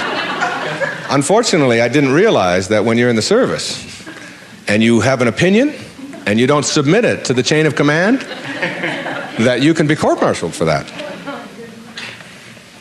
So the headlines on next week's Guam Daily News were, U.S. sailor assails policy of discrimination. Big, hot stuff, all right? And I was called before a vice admiral, Commander Naval Forces Marianas Islands, and threatened with a court-martial because I had disobeyed the rules, even though the rule was immoral. There are lots of them like that. And when I went in and they threatened me with a court-martial, I told them this was my battle plan. They didn't have Xerox machines in those days, so I had to get a lot of carbon paper. I wrote a letter to President John F. Kennedy, and I wrote a letter to the Secretary of the Navy, and I wrote a letter, my hometown was Detroit, I wrote a letter to the Detroit News and a letter to the Detroit Free Press, telling them what was happening to me as a result of just expressing my opinion about an immoral act that was going on over here on Guam. And I showed the Naval Vice Admiral my letters, right there. I said, I've only sent the one to the President and the Secretary of the Navy. These letters go to the newspapers across the country. There was one there to the New York Times as well, and the Los Angeles Times. It was, and I just spread them out before him. I said, if you court-martial me, or punish me in any way for this, then what's going to happen is the world is going to find out about this policy. And I'm prepared. I'm ready. I can handle it. And I was 20 years old at the time, or 21. Not only did I get a blessing from that, because all things come in blessings for you, I got out 90 days early. And they stamped on my record, PI, because the President took it up and sent it to the Secretary. Must have. And I never heard from him, but the PI on your record means political influence. And they don't like anybody with political influence in the military. And as soon as they saw that, they said, this is somebody we probably will be giving a discharge real soon. There was no court-martial.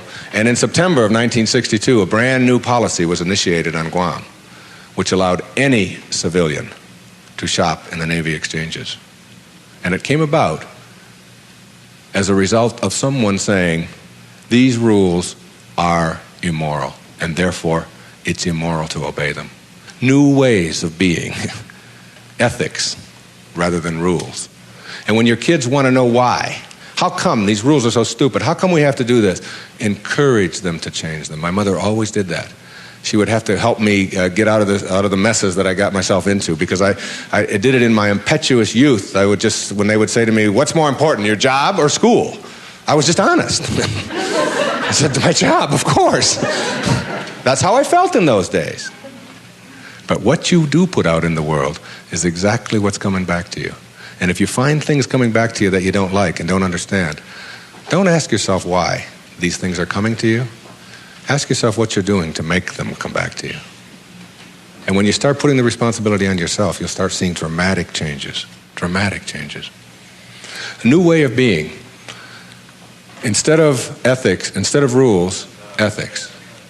Another new way of being. Instead of looking all your life for achievements and externals, try living your life on knowledge for the sake of knowledge. Knowledge instead of achievement. For the sake of knowledge. Being in a context in which you don't have to collect a lot of merit badges. You don't have to collect a lot of awards and other people's value judgments. That you go to school or you go out into the world or you read or whatever it is you do because it makes sense to you, not because of what somebody else is going to put on a transcript or where you're going to appear in a class list. We need to help our children to understand and value the importance of knowledge for the sake of knowledge and doing things that make sense rather than taking the easy way. Knowledge rather than always trying to achieve. We're in an achievement-oriented society, which tells us that we evaluate and judge a human being based upon how many achievements he has. But most of the people who get caught up in that trap and are always in this circle of trying to get ahead, trying to always get ahead, their reward for that almost always is higher blood pressure, ulcers, early deaths, and even things like cancer, we're beginning to find out, are related to the kinds of stresses that we have. And remember, it's a perfect universe. There's no stress in it. There's only people thinking stressful thoughts. And when you put that pressure on yourself to always achieve and get ahead of the other guy, you miss what it's really all about. There's nothing wrong with goals. It's falling in love with them that's the problem. It's not being able to be flexible and alter them. If you have a goal to get here, to get $100,000 in the bank, to get to this promotion, to get 2 cars in your garage, to whatever it is that your goal is, and you're on your way to that, and you're always working at the goal, all of this stuff on your way to the goal is called striving, and that's what you learn, striving. And striving is a very low-level place to be. When you get to your goal, because all you've ever known is striving, you will just always suffer from this disease called more. You will just upgrade your goal to $200,000, 4 cars, and 2 houses, and another wife, and a younger one, and all of these kinds of things. If you have a goal and you understand that every step along the way is a present moment to enjoy and to live, then the goal won't become any obsession. I don't have any goals in my life. People ask me, where are you going to be 5 years from now? What are you going to be doing? What's next for you? I remember what Lincoln said, who to me was like the greatest person who ever sat in that White House. He said, I never had a policy. He said, I just tried to do what made the greatest amount of sense each and every day of my life as I sat there as the President of the United States. And I think there's something really significant in that you don't have to get it all planned out and follow a certain pattern and do it a certain way. If you just sort of trust your inner instincts and go with that and live each moment, the goal stuff will all take care of itself. But if you're sacrificing and pushing your life aside and suffering on your way to trying to get someplace, you'll never get there. It will always elude you, because once you get there, you'll just have to upgrade it. And that's because that's all you'll know. Nowness is that purest form of sanity, living in this moment and enjoying it. And all the rest of it will sort of work its way out. Another new way of being for me is to think of yourself in terms of personal authority rather than being an authoritarian. Personal authority. A person who has authority never needs to dominate anyone else, ever. Dominating doesn't become necessary. In business, you can have authority, the people who have the most authority are the ones who listen the most. And the ones who are the most conscientious about what do other people have to say. A person in a relationship who has to dominate somebody else and has to make the other person submissive shows that they don't have authority, because they're getting their power not from within for themselves, but on the basis of who they can control. And that never lasts. That never lasts. The only thing that lasts is having inner power, if you will. Know thyself. That's what Shakespeare said. Know thyself. The more you know yourself, the more you become honest with yourself, honesty becomes just a way of life. No, I don't think the world necessarily does, but you can't run your world. You can't run your world based upon what the rest of the people in the world want or don't want.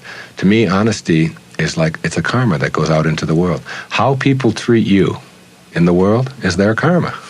How you react is yours. And when you react to it with dishonesty, that's what you're putting out into the world, dishonesty. And when you put dishonesty out into the world, that's what's going to come back to you, because what goes out is what comes back. That all, as you sow, so shall you reap. I mean, it's in every great institution that there is in the world, whether it's a religion or a philosophy or whatever. What you put out is what comes back. Whatever you plant is what you're going to get back. And the more that you put out honesty, just because it's what you are, because you are being honesty, you're not trying to be honest, you're just being honesty, then that's what will come back to you on a regular basis. And when it doesn't, you'll just see that as another test for you to pass. And finally, a fifth way of being that is new, for me, it has become a way of life. It's called serenity instead of acquisitions. The more you try to acquire, the more you try to get, the more you try to collect in your life and evaluate yourself on the basis of that, the less serenity you're going to have. More is less. It's almost a secret of the universe. Serenity means inner peace.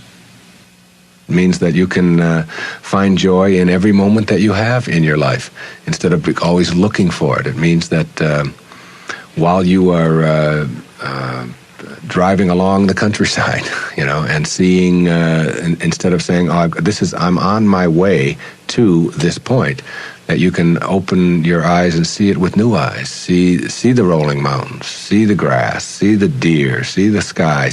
You can just stop wherever you are in this second, wherever you are, and just look around you, and you can begin to appreciate just your surroundings and your environment. Then you can begin to appreciate the people that are in your life, and even the ones that are negative and you're having the most difficulty with. You can practice a new way of being with them, which is sending them love, sending them flowers, send them books, send them a tape, send them something, and just see what kind of reaction that you get. Super emotional health is just an attitude. An attitude is everything. I want to summarize these new ways of being and give you the most important ingredient on the path as we leave.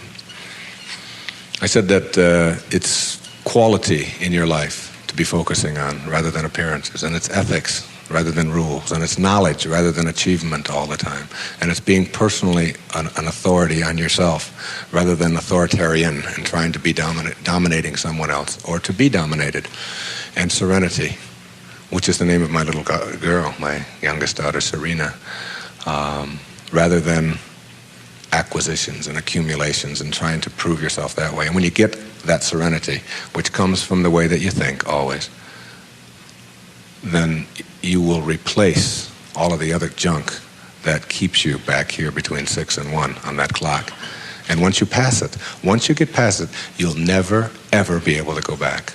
Because the light, living in the light, is a way of being that if you're not there, you don't get it yet. But once you see it, and once it begins to take over your life, you can never go back.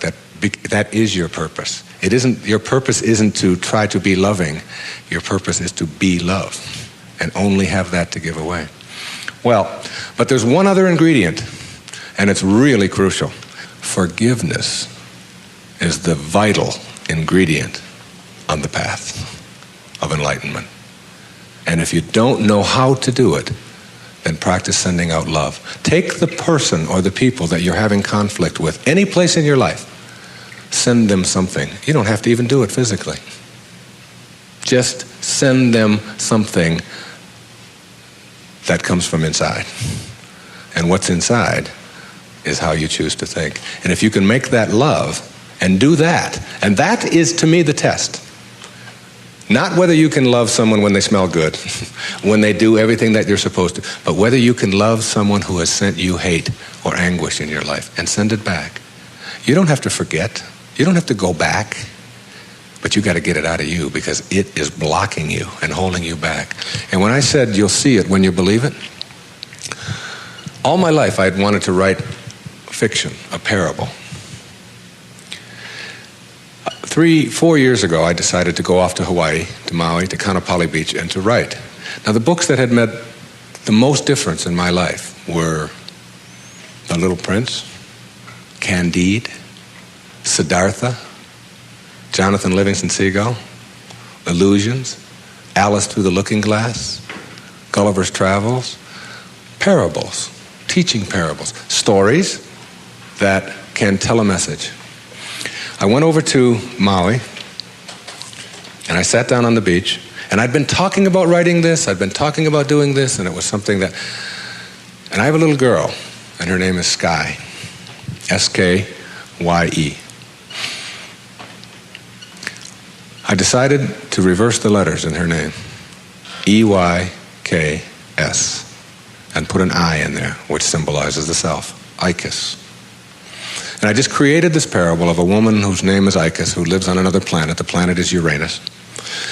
And it's a duplicate mirror image of Earth, only Icus can only see things as they are, not as we would like them to be. And therefore people are neurotic on Uranus because they have to be. She gives the anxiety attack report, if you will, because anxiety really does attack over there, and tells about anxiety coming in on the weekends and so on. Well, my visitor in my parable goes to Uranus, meets Icus. She cannot understand, as he describes Earth, why people would be neurotic by choice on Earth.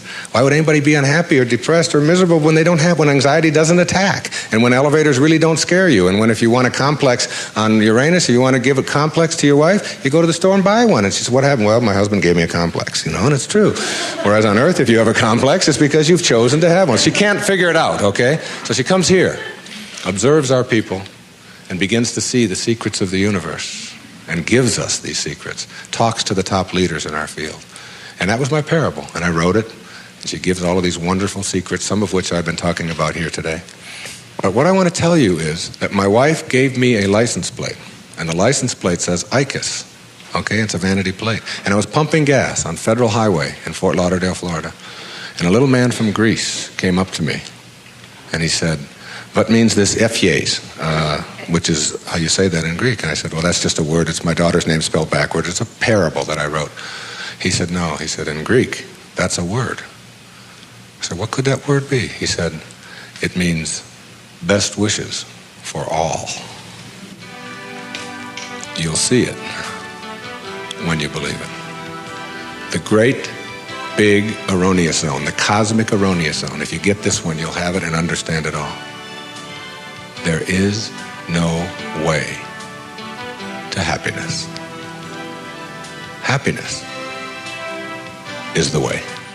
We live in a celebrity-obsessed world, don't we? Look at me. Notice me. The Tao teaches something completely the opposite. Listen to the 66th verse of the Tao. Water again. The sea stays low, and because the sea stays low, all of the rivers and all of the streams empty into it, because it stays humble, because it stays in that place of just allowing everything to come to you. He was trying to teach us the important lesson of letting what we know is coming come to us. I practice this so much more now in my life than I did at one time. I can remember years ago, I had written a book called Your Erroneous Zones back in the 70s, and it stayed on the New York Times bestseller list for something like 27 months. And many weeks it would be number 1, and then it would go down to number 3, and then it would go to number 2, and down to 7, and all of that. And I was doing the Tonight Show in those days, and on a regular basis, and so many of the other shows, the Merv Griffin and Phil Donahue and Dinah Shore. I became like a regular on the Dinah Shore. I was like, hobnobbing with Burt Lancaster folks, and what you do is you call and find out where you appear on the bestseller list for the following week on Wednesday. So you call up on Wednesday, not for the Sunday coming up, but for the following week. And I called home, and my ego was pretty strong, and I was very much into a lot of notice me. I really believe that true nobility is not about being better than anyone else now. It's about being better than you used to be. And I think I'm better than I used to be. And I know that I'm better than I used to be in every quality or every characteristic that I hold to be valuable. But in those days, I was into notice me. And I called home, and I had trained my wife to call the New York Times. She had this special number that she could call, and with a certain code, and she could find out where I was going to appear on the bestseller list the following week. So I called her up and I said, where am I on the bestseller list next week? I was out in California doing something, and she said, you're not on the bestseller list. I said, what are you talking about? I was #1 on the bestseller list last week. I said, even my voice changed when I said, what do you mean I'm not on the bestseller list? She said, you're not on the bestseller list. I'm sorry. She said, your book is on the bestseller list. Big distinction there, isn't it? Between believing that this is me and recognizing that you can let go a little bit of that. Listen to verse 66 of the Tao. Why is the sea king of 100 streams? Because it lies below them. Humility gives it its power. That's a very important principle to understand. And I live on the ocean, right next to it. It's my front yard.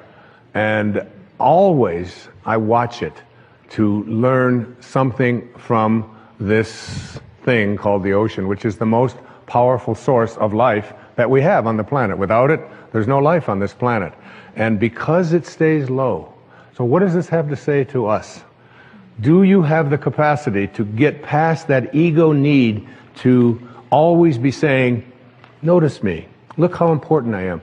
There's been a proliferation of this lately with this celebrity silly stuff, isn't it? CNN is doing full hour shows on silly little things about what happened to this particular celebrity or what happened to that celebrity, and the celebrity's never even done anything. And there's all of this talk about it, and all of the new magazines.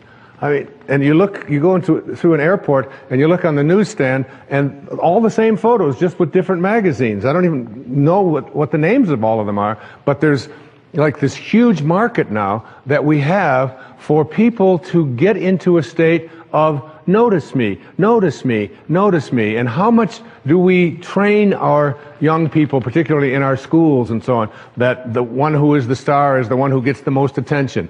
The one who is the most important and the most valuable is the one that has the most people liking them and so on.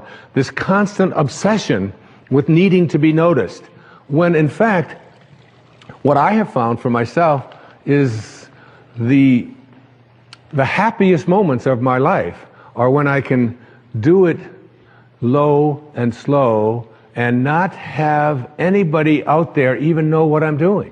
To be able to, Louise never would have advertised the fact of some of the things I talk about with her generosity. She does it anonymously. It's almost always done in those ways. No, look at me, look and notice me, how important I am, and so on. So much to learn from that kind of wisdom, from that kind of inner connection to the Tao, the ability and the willingness to do it anonymously, to say that you can just get done almost anything that you want to get done if you don't become obsessed with taking credit for it. Remember the movie The Magnificent Obsession? A movie made back, I think, in the 50s. And it was really about what was the magnificent obsession. It was the ability to be able to give anonymously. What is Alcoholics Anonymous? It is everybody stays anonymous. Nobody has a title. There's not even anybody in charge. There's no leaders of this. There's no president. There's no vice president. There's no organization. It's just, here's a group of people who just want to help other people whose lives are out of control. So here's a meeting place, and you come, and one day somebody will chair it, and then somebody else another day will chair it. And one of the things I've found when I attend one of these meetings is that I feel, you'll see so many people who are downtrodden, who feel as if their life has passed them by, who look like they don't have any teeth, they haven't shaved, they're dirty, they're God in disguise. Mother Teresa was asked the question about what she does when she was in Calcutta, and she said, every day, I see Jesus Christ in all of his distressing disguises. All of his distressing disguises. That you can see this source, you can see the Tao, you can see it when, particularly in those who are the most obscure, the most isolated from everyone else. And whenever I go to one of those meetings and I hear people get up and they tell their stories, I feel there's so much presence of the source, of God, of spirit, of Lao Tzu, of Tao, whatever you want to call it, in one of those meetings than I've ever felt in any church.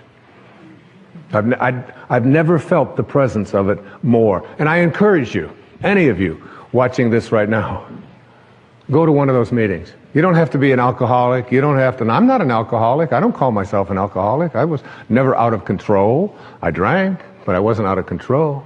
And but I still go to those meetings. I have people in my own family that have struggled with addiction, and I go with them, and I sit there and I listen to those stories, and I get shivers down my back when I think about how beautiful it is to be in the presence of people. All they want to do is help each other. There's a movie called My Name is Bill W. James Woods played, and James Garner is in it. And his life just got totally out of control with addictions, totally out of control. And then he went to he went to one of these meetings, and he began to realize, and he said, we can actually take these people, and all we have to do is love them. All we have to do is, and he's so excited about the concept of being able to go out there and offer it. And I keep referring to Louise because she's such a hero to me. There was a time back in the 80s when our president wasn't even able to say the word AIDS, was he? I mean, he could come on. And here was this lady who, before this thing became the worldwide phenomenon that it is, was having meetings in her own house and bringing these people, these downtrodden people who had been labeled outcasts in society, and offering them a place to learn how to love each other and to care for each other. This was long before there was any celebrity status associated with trying to end this horrible crisis that our country has and our world has had. There was James Wood, so excited about the idea of we can create a place where we're anonymous. Nobody has to know anything about us. We don't have to say our names. We don't have to say anything. We just have to come there and we can help each other. And before that happened, everybody who got out of control with addictions, particularly with alcohol, would die. There was no cure. There was no cure. And where did they find their cure? They found it in being anonymous. They found it in being obscure. They found it in having no organization. They found it in having no elected representative. They found it in having no rules. There are no rules. You just come and we care. If you've been 1 day or 1 hour sober, or even if you're drunk, you come. We care about you. And you are not that alcohol. Who you are is this divine soul. In the 36th verse of the Tao Te Ching, it says, the gentle outlast the strong. The obscure outlast the obvious. Try to become a little more obscure, a little less interfering, a little less notice me, a little less, one of the specific kinds of things that you can do is just as you're about, when somebody else is talking, just as you're about to interject what you've been thinking about for the whole time, waiting for them to stop talking, to just stop and to bite your tongue and say, tell me more.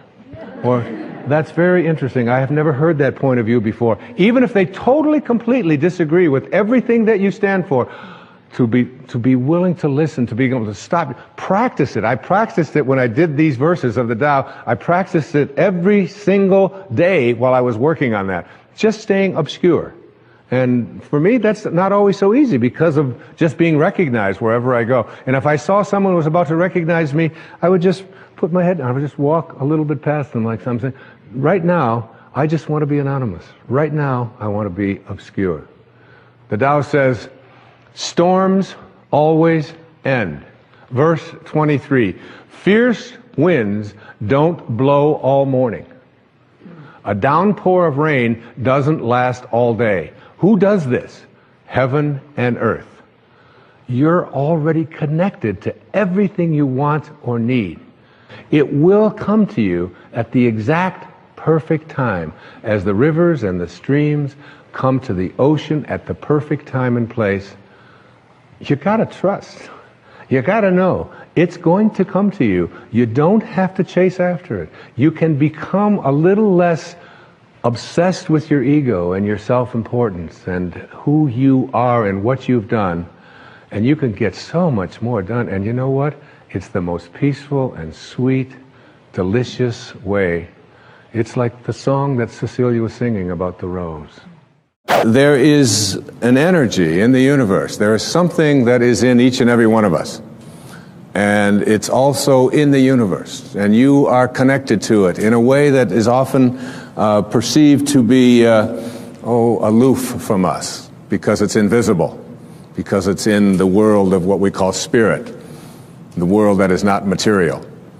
And I would like to suggest that you suspend your disbelief, allow yourself to know that you're not a human being here having a spiritual experience, but that it's the other way around. That you're a spiritual being having a human experience. And the quality of your human experience is really much more dependent upon how you use this invisible intelligence and how you connect to this energy. And once you have an awareness that you can never be separate from it, that you and it, and whatever you call it, it doesn't matter. It doesn't matter if you call it God, if you call it divine presence, if you call it soul, if you call it spirit, if you call it consciousness, if you call it Christ consciousness, you can call it Buddha consciousness, you can call it Louise, you can call it Edna, you can call it Ralph. Alan Watts once said that you can't get wet from the word water. It isn't the word that allows you to experience water. And whatever it is that you call it is something that is distinct from what it is. When I was walking in here this evening on these beautiful grounds, I saw some people looking at the flowers and the different plants that were growing. And as they were looking at them, there was one person who was obviously an expert, a botanist of some kind, and he was trying to explain to each one of the people what the name was, the technical name for each one of the flowers. And I was watching that and thinking, it doesn't matter what you call it.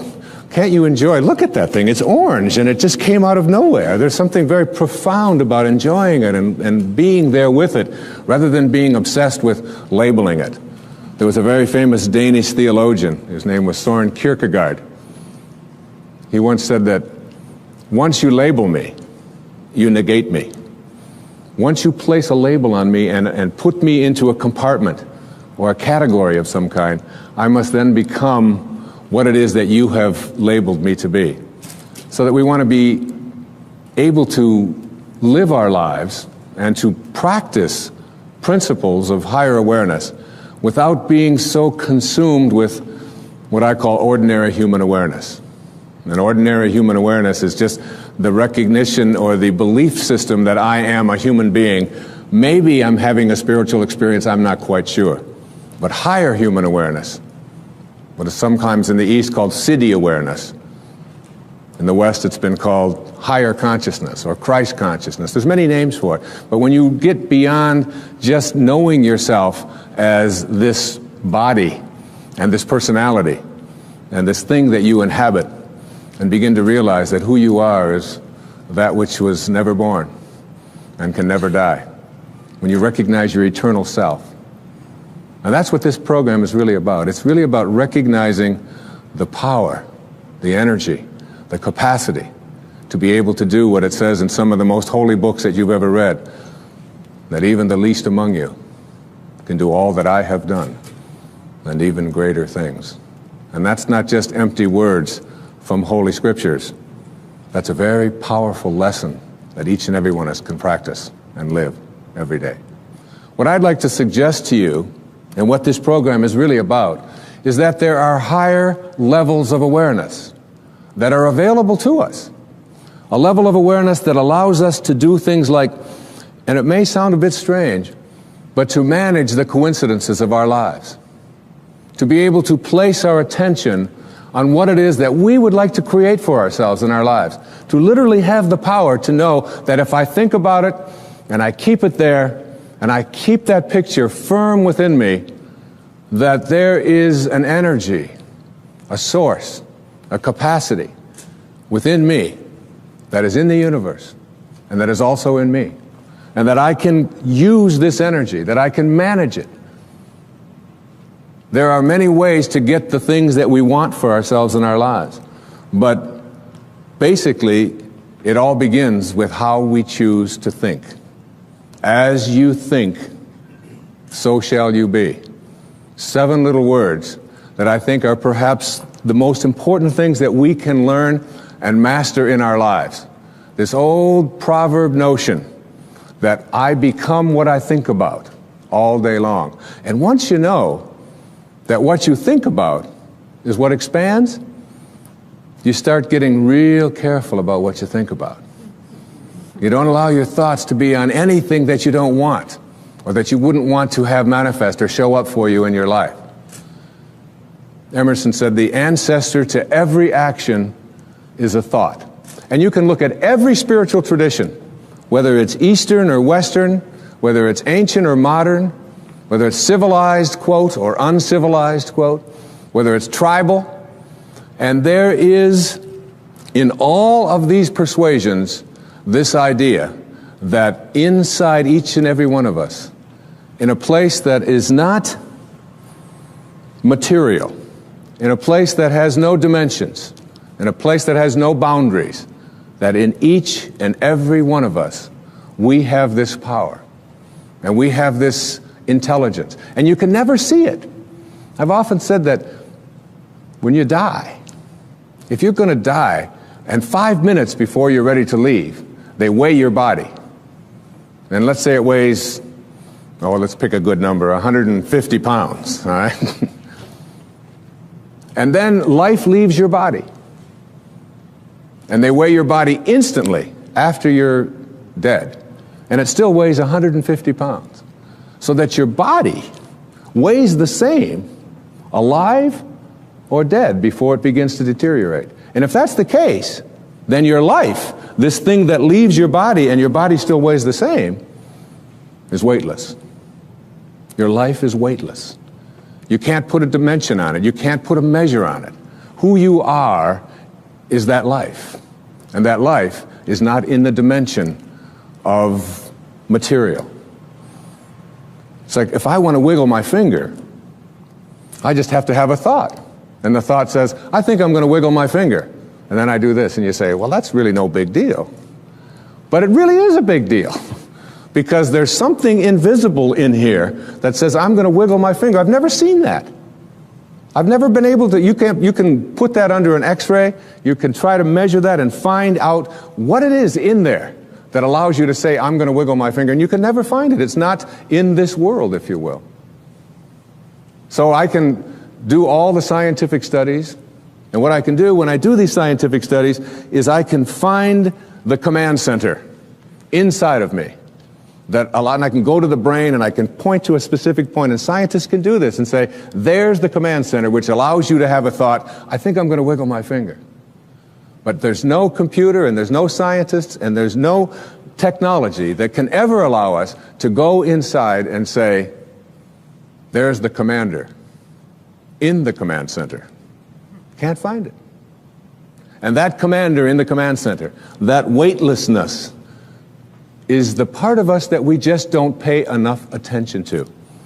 And what I'd like to suggest here this evening is that once you start becoming aware of the power of thought, and if you look around, just look around you at everything that you see, it all began with a thought. We become what we think about. And that is probably one of the most important principles in learning to manifest. But in my mind, as I think about this idea of getting what you really want and being able to attract it into your life, what we have to look at is basically the obstacles that we have conditioned ourselves. And you notice I say that we have conditioned ourselves, because I have never believed that we need to be putting the responsibility on someone else. If you're conditioned, it's because you have allowed yourself to become that. And if we are conditioned, if we've conditioned ourselves to believe certain kinds of things, and one of the things that we kind of believe and hang on to and live with is this whole idea that all of the things that happened to me in my past are what are keeping me from doing what I'd like to do today. So we hang on to these things and we fill ourselves with blame. We say, I'm the middle child. I'm the youngest child. I'm the oldest child. You know, I'm an only child. Any one of those is a great excuse. You know, if you're the youngest child, you can say, well, you know, how could I be making decisions for myself and be a fully functioning person today when I always had somebody else telling me what to do my whole life? How could I think for myself? If you're the oldest child, you can simply say to yourself, well, how could I be expected to think for myself? I always had to think for somebody else. I was always doing it for somebody else. And that leaves the middle child, you know, the classic identity crisis. Oh, poor me. My mother didn't even know my name. She was always calling me by this one's name or that one's name. So I don't know where I fit in. So that takes care of everybody except the only child. And of course, the only child, well, your parents looked at you and said, we won't be doing that again. Huh? You have to live with that, I don't. Huh? So everybody, with their birth order, or with their mother liked their sister better, or that we had enough, or we didn't have enough, or we had too much, or we lived in the north, we lived in the south, I'm too tall, I'm too short, I've got too much hair, I don't have enough hair, it's falling out, it's not falling out, whatever it is, we all have these excuses. And I call all of these things that we hang on to and use to keep ourselves from reaching these higher places in our lives, the wake. I call it the wake. And the wake is comes from a story that I heard Alan Watts tell one time, and it was a very powerful story. He said, your life is like a boat, and it's heading up the river at, say, 40 knots, all right? And as it's going, you are somehow able to metaphorically stand on the stern, the back of the boat, and look down into the water. Now there goes your life in this direction, and you're standing here and you're looking down into the water, and you ask yourself these three questions. The first question, what is the wake? What is it? What is this thing that you see? And the answer, the wake is the trail that is left behind. That's what it is. Nothing more, nothing less. It's the trail that is left behind. Second question to ask yourself in this little metaphor, what's driving the boat? What's making this thing go in this direction? The answer, the present moment energy that's being generated by the engine, and nothing more. That's the only thing that's making the boat go in this direction. And in this little scene, this means it's the present moment thoughts that I have and how I am using them that is making my life go in this direction, and nothing more. Because the third question is the most important and powerful question. And ever since I heard it, I've always thought about this whenever I have a tendency to look back here and blame something. Is it possible for the wake to drive the boat? That is, can a trail that is left behind make a boat go in this direction? And of course the answer to that is no, it can't. It's just a trail that is left behind. And in that trail, there are an enormous number of things, and every one of us has a wake. And we have a whole lot of stuff in it. And one of the problems that we have is that we have a tendency to look at the wake and all of the stuff that's in it to explain why it is my life isn't working the way I would like it to work. So that you can take a look at the experiences of your life. I look at the experiences of my life. In the experiences of my life, I spent some years in a series of foster homes. People have said to me, "Oh, living in a foster home, that must have been terrible." I said, "No, it wasn't terrible at all." When you're 6 years old, you don't wake up every day and say, "Oh my God, I'm living in a foster home. Isn't this awful? Poor me. How come me and nobody else?" You don't do that. You don't do that till you're 40. And when you're 40 and your life isn't working and you're bankrupt and you're a drug addict and your relationships are all falling apart and your family's leaving you, and you say, "Why is this happening to you?" You say, "What do you expect from me? I had to live in a foster home. My mother liked my sister better. We were too this, we were too..." And so it's like we take a look at all of these things in our wake. And I'm not saying here that you shouldn't be in touch with your past and all of the things that are back there, but to use it as excuses for why you can't get where you'd like to get today is something that if you do that, you will never get to this place that I'm talking about in this program, which is this place that I call higher awareness, way beyond ordinary human awareness. One of the most powerful lessons that you can ever learn, I had to learn as a young man. My own father was a man who walked away. He left. He left home when I was just a baby. Left my mother, who's sitting right here, 107 years old. Is that? No, you're not 107. 82 years old, though. And with 3 little boys. And all I had ever heard when he walked out about this person that my older brothers told me about, and that when my mother got her family back together again when I was 9 years old and did all that she could to make a family again, with all the hardships. This was a man who never made a phone call, who never sent a penny, who spent some time in prison, who was an alcoholic, who died of cirrhosis of the liver at the age of 49 and was buried in a pauper's grave in Biloxi, Mississippi. And it wasn't until I went to his grave and was able to stand there. And I used to dream about this man and have this enormous hatred for this person whom I had never seen, just based upon what he had done to my own mother and to my brothers and so on, and all of the stories that I had heard and all the research that I had done. And I ended up at his grave 10 years after he had died, when I finally found out that he was dead. It was on the 27th of August. It was 1974. And what I did transformed my life. What I did is I believe I was sent there by God, or whatever you want to call that divine spirit, the divine presence. And my life at that time wasn't working. I was overweight. My relationships weren't working. My writing wasn't working. There were a lot of things that weren't going well for me in my life at that time. Not badly, but they weren't going at the level that I knew I was capable of getting to, because I was filled with this hatred, this anger, this bitterness. And so what I did is I stood there on his grave, on this little marker in the ground, and I said, "From now on, I send you love. I forgive you." Mark Twain said that forgiveness is the fragrance that the violet sheds on the heel that has crushed it.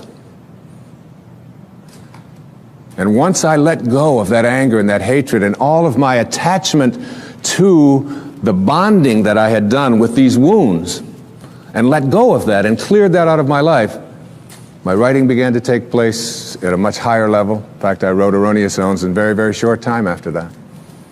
I began to get myself back in shape. I began to eat better. I began exercising, got my weight down. And the people that were supposed to come into my life, like my beautiful wife, who sits here with me this evening, and all of our children, some of whom are here this evening, all of it was allowed to flow when I released that energy of negativity and blame and hatred. They say that you never die from a snake bite.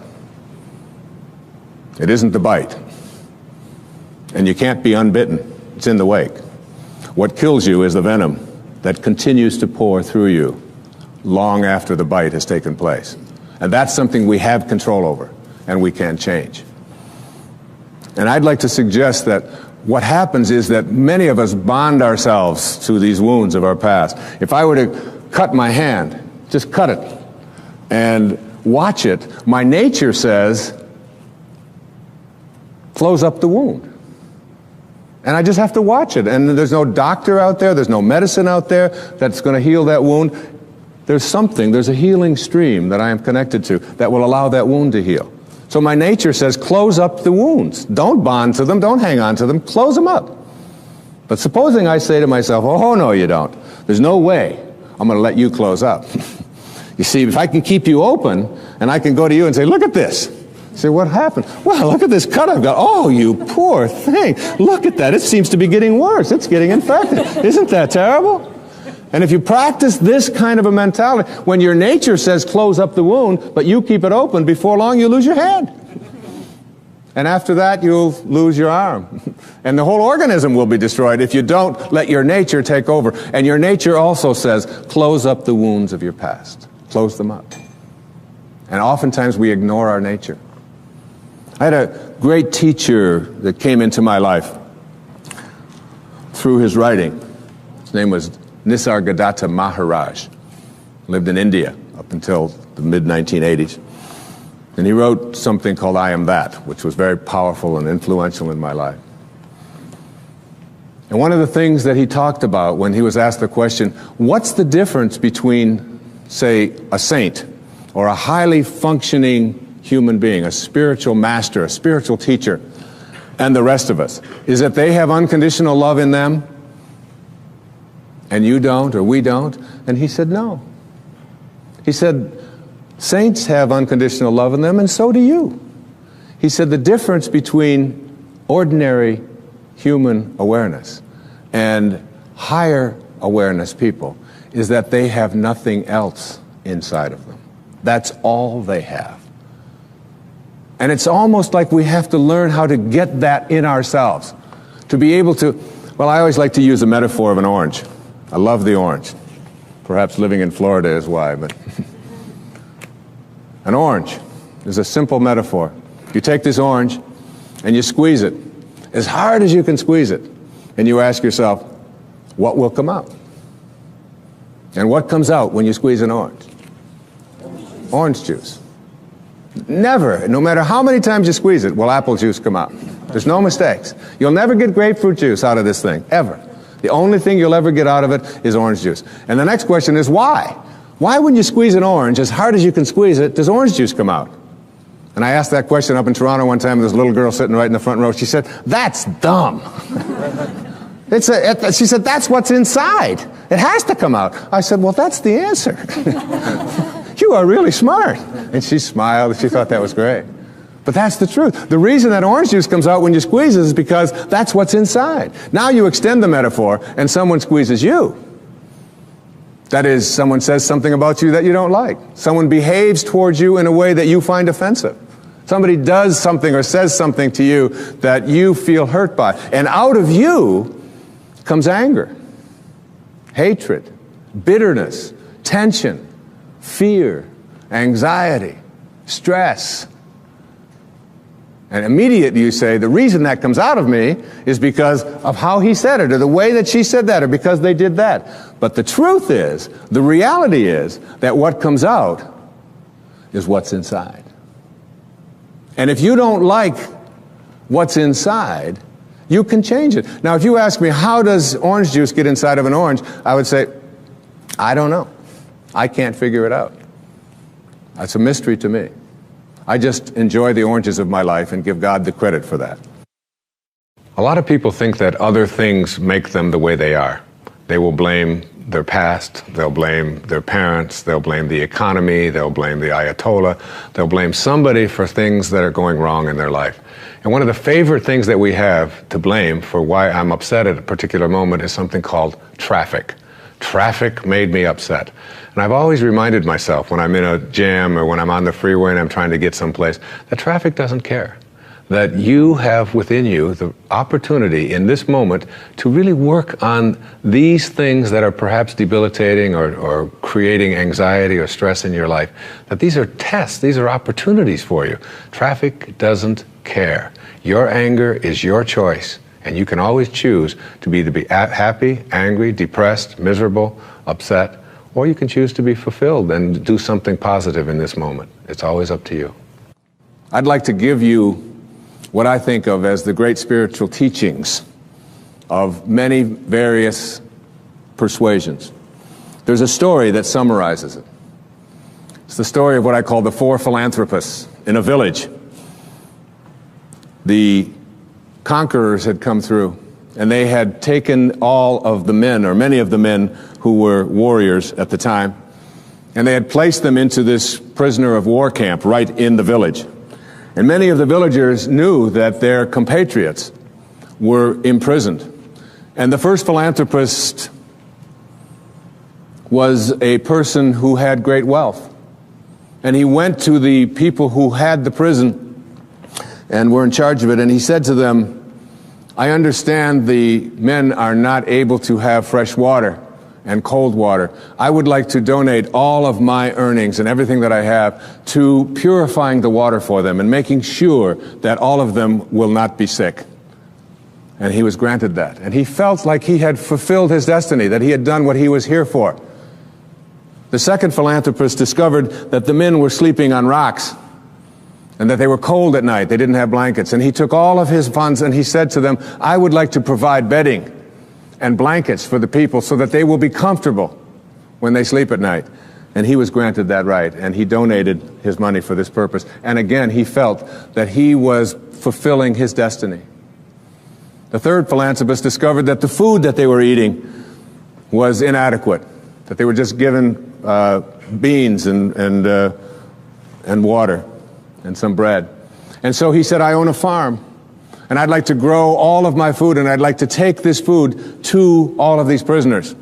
And he was granted that right. And all three of these great philanthropists in the village felt that they had really completed their mission for why they were here. But the fourth philanthropist was a saint.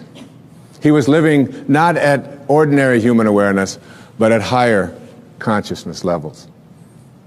And he went and he found out where the keys were. And he went to the prison at night, and he released all of the prisoners. And this little metaphorical story really tells us that when we are living at ordinary human awareness, there's nothing wrong with those who are out there who can help us to suffer in comfort, all right? And many of us have learned to do that and accept that and say, all right, as long as I'm comfortable, even if I'm suffering, it's okay. But there are those who have keys. And those keys can open the prisons. One of the great teachers in my life was Carlos Castaneda. And Castaneda talked about his teacher, who was what they call a nagual, a Native American term that refers to all that is knowable. And his teacher told him that your life is like being born into a room, a mansion, if you will, that has 1,000 rooms. But you're born into one room. And this one room is called daily human awareness. And the only way you can get in is through conception and birth. You're in. And the only way you can get out, we are taught, is to die. So we spend our lives in this mansion in one room, even though there's 999 other rooms. We don't know how to get out into those rooms unless we die. So we wait to die. And what his teacher told him is, I can teach you how to get out of the room of daily awareness and into the other 999 rooms. And if you stay with me and learn all that I have to give you, I can teach you how to get out of the house altogether without having to die. And what we have to do in order to get to that place where we can take the keys and unlock the self-imposed prisons or the prisons that we have given ourselves on the basis of what we have come to believe is our limitations, what we can and can't do. We have to let go of that. And I call it rewriting our agreement with reality. We literally have to make a whole new contract with what it is that I perceive to be what is possible for me.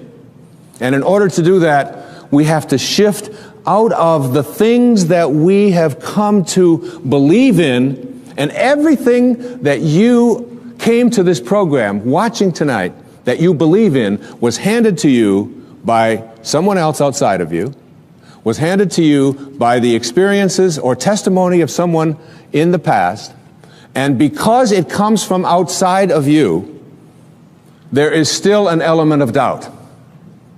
And this element of doubt isn't bad, but it keeps you from reaching higher levels because what you think about is what expands. And if you're thinking doubt, then doubt is what expands. William Blake said, if the sun and moon should ever doubt, they would immediately go out.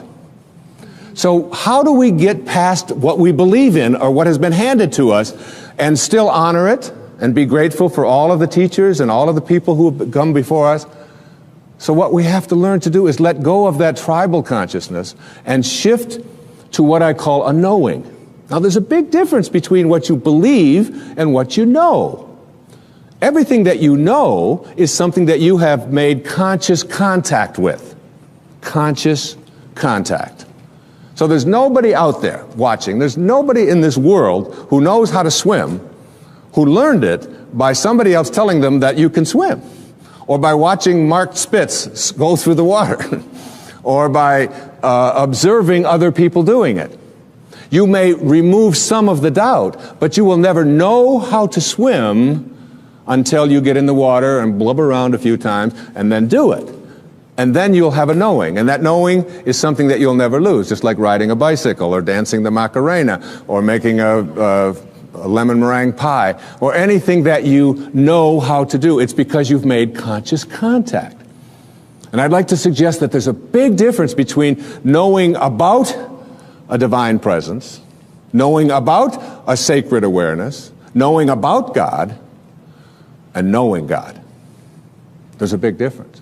Just like there's a big difference between knowing about the possibility of being able to heal myself of something that is bothering me, perhaps a disease process. I perhaps may believe that it's possible because I've read other people and I've heard others say it.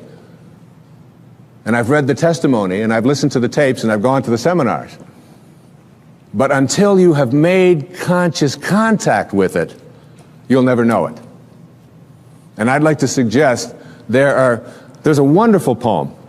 I'd like to share this poem with you. It's written by a wonderful woman. Her name is Valerie Cox. And she lives up in Seattle, and she's written quite a bit of poetry. This particular poem really speaks to me to the difference between what you know and what you believe in.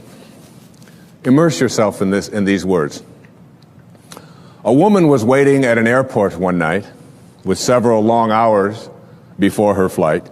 She hunted for a book in the airport shop, bought a bag of cookies, and found a place to drop. She was engrossed in her book, but happened to see that the man beside her, as bold as could be, grabbed a cookie or two from the bag between, which she tried to ignore to avoid a scene. She munched cookies and watched the clock as this gutsy cookie thief diminished her stock. She was getting more irritated as the minutes ticked by, thinking, if I wasn't so nice, I'd blacken his eye. With each cookie she took, he took one too. And when only one was left, she wondered what he'd do. With a smile on his face and a nervous laugh, he took the last cookie and broke it in half. He offered her half as he ate the other. She snatched it from him and thought, oh, brother, this guy has some nerve, and he's also rude. Why, he didn't even show any gratitude. She had never known when she had been so galled, and sighed with relief when her flight was called. She gathered her belongings and headed to the gate, refusing to look back at the thieving ingrate. She boarded the plane and sank in her seat, then sought her book, which was almost complete. As she reached in her baggage, she gasped with surprise there was her bag of cookies in front of her eyes. I love that. I love that. If mine are here, she moaned with despair, then the others were his, and he tried to share. Too late to apologize, she realized with grief that she was the rude one, the ingrate, the thief, the cookie thief. And all of us in some ways are cookie thieves. I have 8 beautiful children. Our youngest little girl's 8 years old. One of the things that you do when you become enlightened and become a guru, like me, that'll be the day, is when we place something that is important to know where it is, we practice mindfulness so that we never misplace anything. So obviously, having reached this exalted level of awareness in my home with my 8 children, I never misplace anything. So I place my keys right here in a certain spot. But my little girl has this wonderful habit of taking my keys and hiding them on Daddy in the morning so that she can watch me flip out as I look for the keys. And I'll say, Sage, how many times has Daddy told you, don't hide my keys in the morning? Daddy, you told me not to do it. I don't hide your keys anymore. Come on, where'd you put my keys? The last time they were in your dollhouse, where did you put it? Daddy, you told me not to do it. And then, of course, my 12-year-old daughter, Serena, loves to just assume this stance. She's watching me raise my voice. She'll say, I wonder what all those people would think of Mr. Positive if they could see him right now. Get lots of reminders. So I give up. I say, look, when I come back out here, I want those keys here. And I go back and I get my clothes on and I reach in my back pocket, and there are my keys. Right where I had left them the night before, in my pocket. And there's a fine line, I think, between being a guru and being a jerk, all right? And I probably crossed that line more times than I should be admitting here on television. But this idea of being a cookie thief and creating a knowing is something. I did a benefit along with my wife a couple of years ago with a man on Maui whose name is Michael Knopf, who had been injured in an accident. He's a quadriplegic or paraplegic. And at that meeting, when it was over, there was a man who lived on another one of the islands who was known as a kahuna, a healer, an ancient healer from Polynesia. And he was introduced to me, and he said, that was a nice talk, and so on. And I said, how do you get to be a kahuna? You know, do you take Kahuna 101? I mean, what courses do you take? How does this work out? And he said, no, he said, kahunas are raised to have no doubt. To have no doubt. To have a knowing.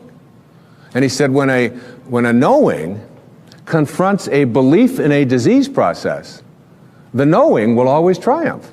And that knowing is something in which you say, you are healed, and healing takes place. One of the great stories of knowing is, again, with our little girl, Sage, who we were spending the summer in our summer home, and we went to visit this dermatologist. And Sage has had this thing called flatwarts for the last, since she was 2.5 years old. From 2.5 until 7, which is over 4 years, she had these flatwarts, and not only did she have them around her face, around her mouth, and around her nose, but they were getting worse. They were moving up, and they were getting up around her eyes and so on, and we noticed that they were getting progressively worse, even though all of the places that we had taken her had said, they will go away. She'll outgrow them. But it didn't seem to be that way, and they always said it would be a few months. Well, years had gone by, and she still hadn't. So we were over at my friend's, this dermatologist in Kihei, and I said, Kenny, as long as we're here, would you mind taking a look at Sage? And my wife was there, and he took this big white light, and he put it in her face, and he said, you've got flatwarts. She hates that term. She never wanted to call them flatwarts. She calls them her bumps. All right? She just called them her bumps. So he said to her, but the good news is that when you get married, you won't have them. Well, she's 7.5, going, oh, who's this dork you've got me talking to now? And then he said to her something. He said, you know, we can't burn them off, and there's no medicine that we can give them. But he did say something to the effect that the ability to rid yourself of these things is within yourself. And that if you can call upon that healing capacity in you and begin to talk to these bumps in a way in which you ask them to leave, that you have a much greater chance of getting rid of them faster than anything that I could give you, and we certainly can't burn them off because we might scar your pretty face. And that's basically the message that he gave us. I'm paraphrasing it. So we went back that night to where we were staying, and there was a whole bunch of kids there, as there always are when we're staying, and all of their friends were there. And we walked into the bedroom, and it was late at night, and over in the corner, on her air mattress, was Sage. And she had the blankets pulled up over her head, and she had a flashlight underneath the blankets. And I went over and I lifted up the blanket. I said, honey, is everything all right? She said, shh, I'm talking to my bumps. And I left the room and I came into my wife in the other bedroom and I said, honey, you're not going to believe this, but Sage is in there talking to her bumps. Isn't that great? The next night we did the same thing. That was the second night. The third night, the same thing. Now that was Thursday. On Friday, this happened on Monday. On Friday, as God is my witness, on television, every single one of those bumps was gone and has never reappeared since. A knowing. You see, there is a stream of healing that is something that we can plug into. It's very much like electricity. People say, well, in ancient Greece, there was no electricity. There was electricity. We just didn't plug into it. That's all. And there's a stream of healing.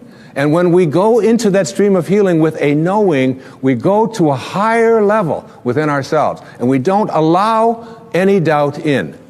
Basically, in every single one of us, every human being out there, there are two of us. There's two people. The first person in each person is called the ego, or I call it the ego. E-G-O. Earth Guide Only. All right?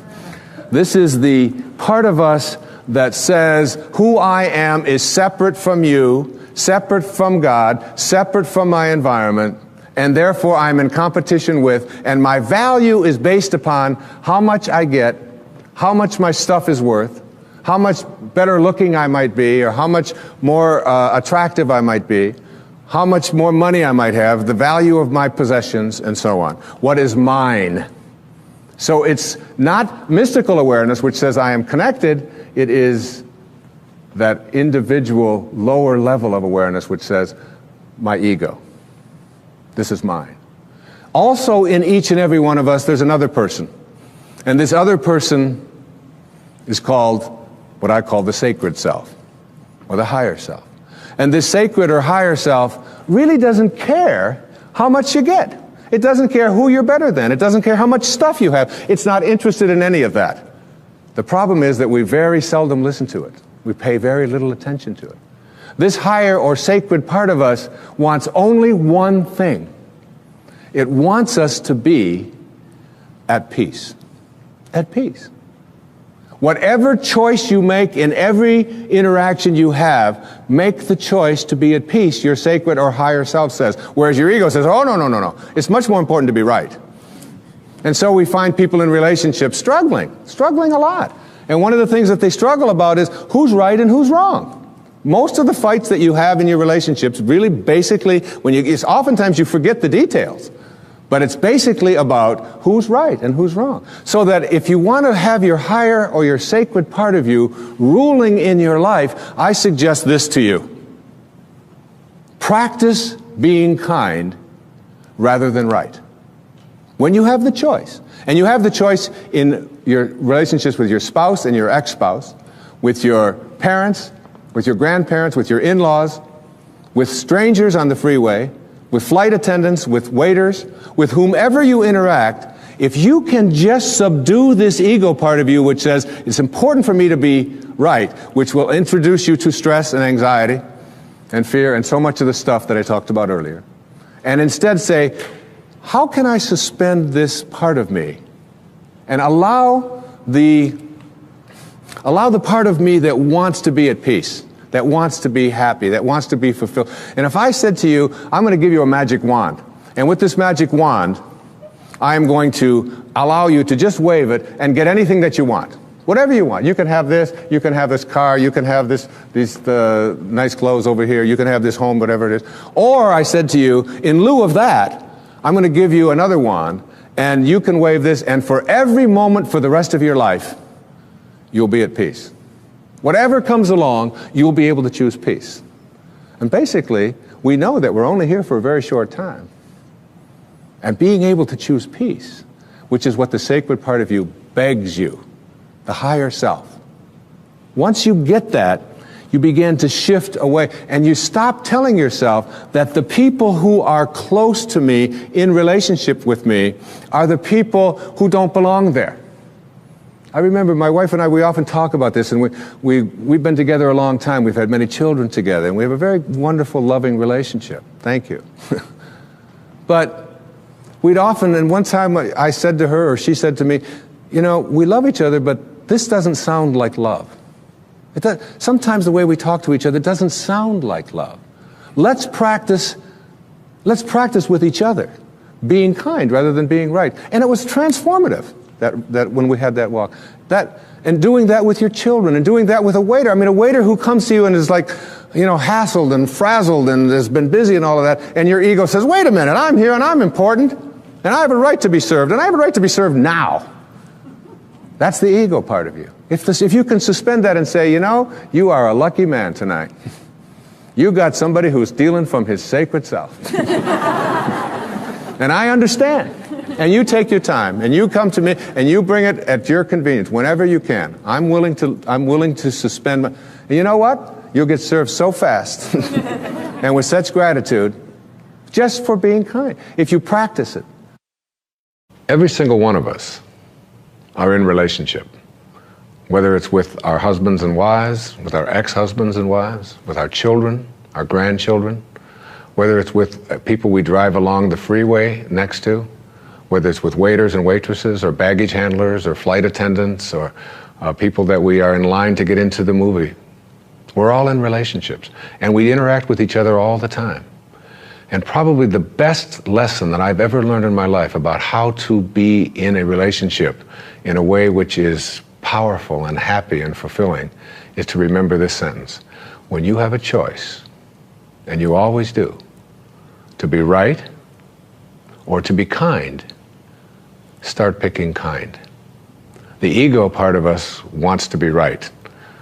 How dare you not serve me as fast as I think I deserve to be served? How dare you say something to me? And immediately we want to make that other person wrong and make ourselves right. But there's a part of each one of us that wants to be happy, wants to be at peace. And that part of us says, it doesn't matter whether you're right. It doesn't matter about your ego. All you want is to be at peace, so pick kind.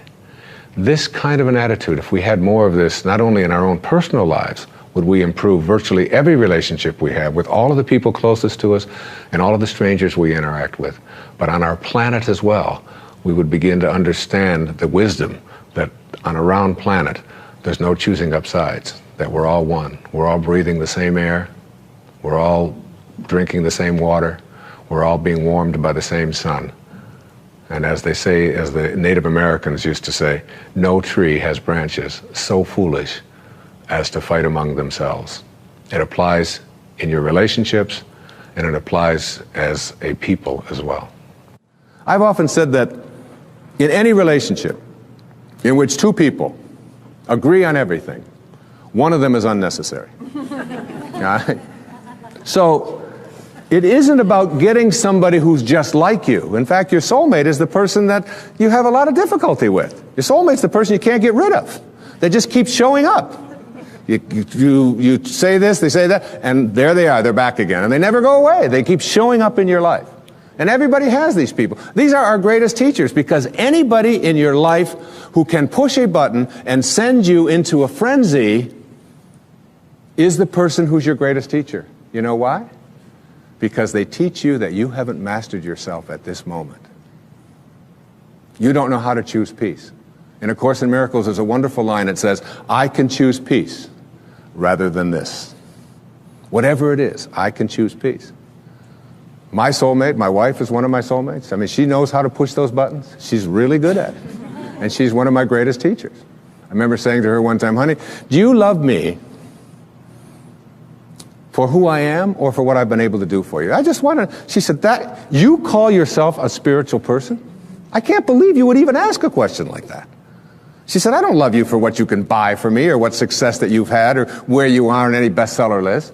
I love you for who you are, and I will always love you. I said, well, I was just asking. I said, what if I was just Joe Sixpack, and I was just bringing home, a meager salary and so on. She said, I will always love you for who you are.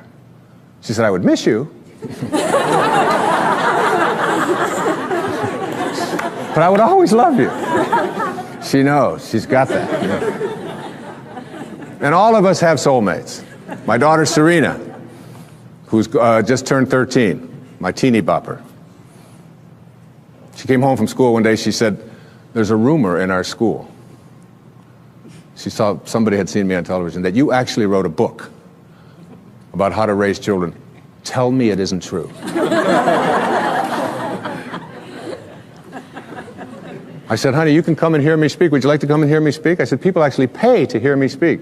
She said, why? I mean, she's got that, all right? But her soulmate is her sister Summer, who is now almost 15.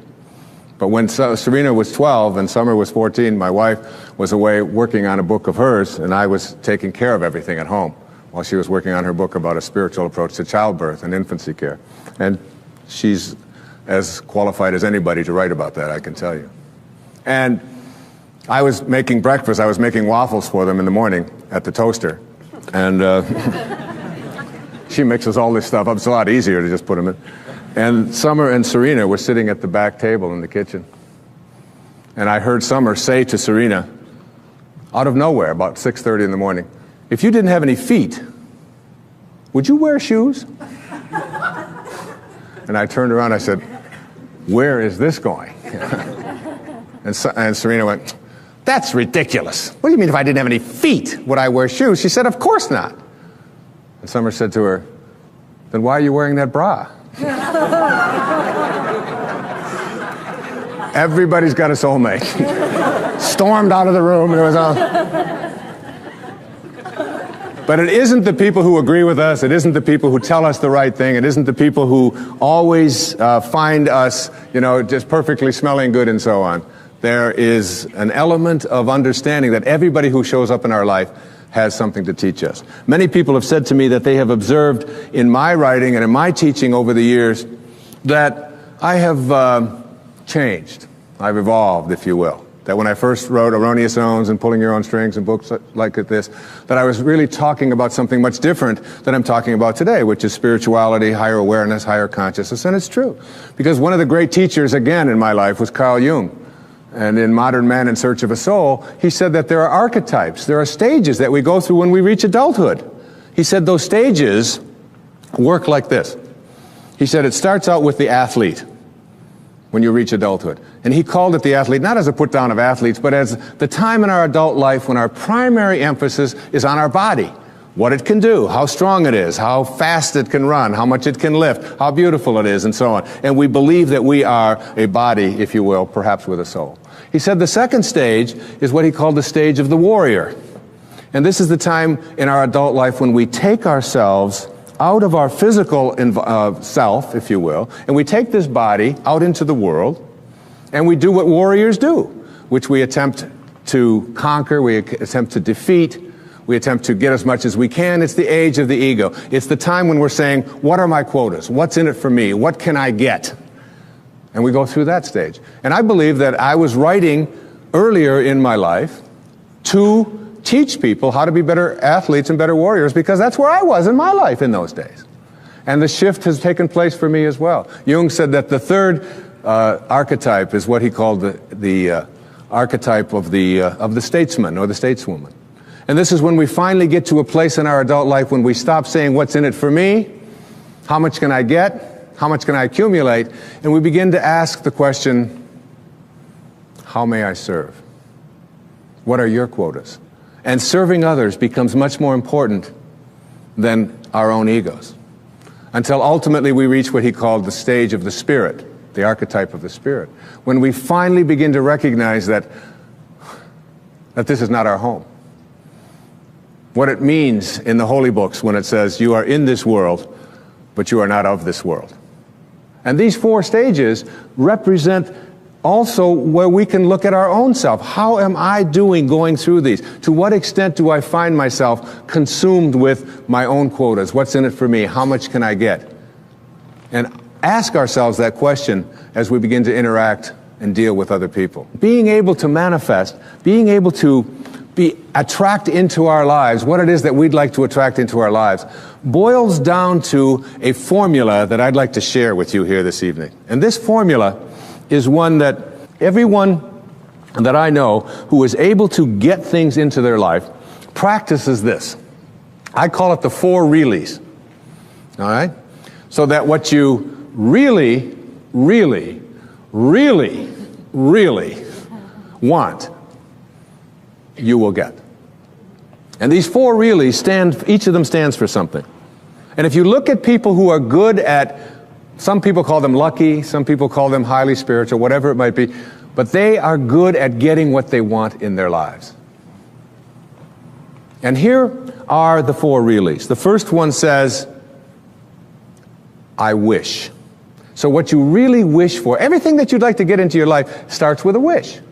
It's a thought. I wish I could get that job. I wish I could get that promotion. I wish I could lose weight. I wish I could get rid of that addiction that I have. I wish I could, whatever. It's a wish. So what you have to start with a wish. The second really stands for what you desire.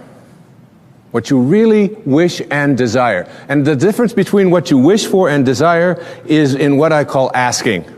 Ask and you shall receive. Ask and you shall receive. It's not empty words. Be willing to ask.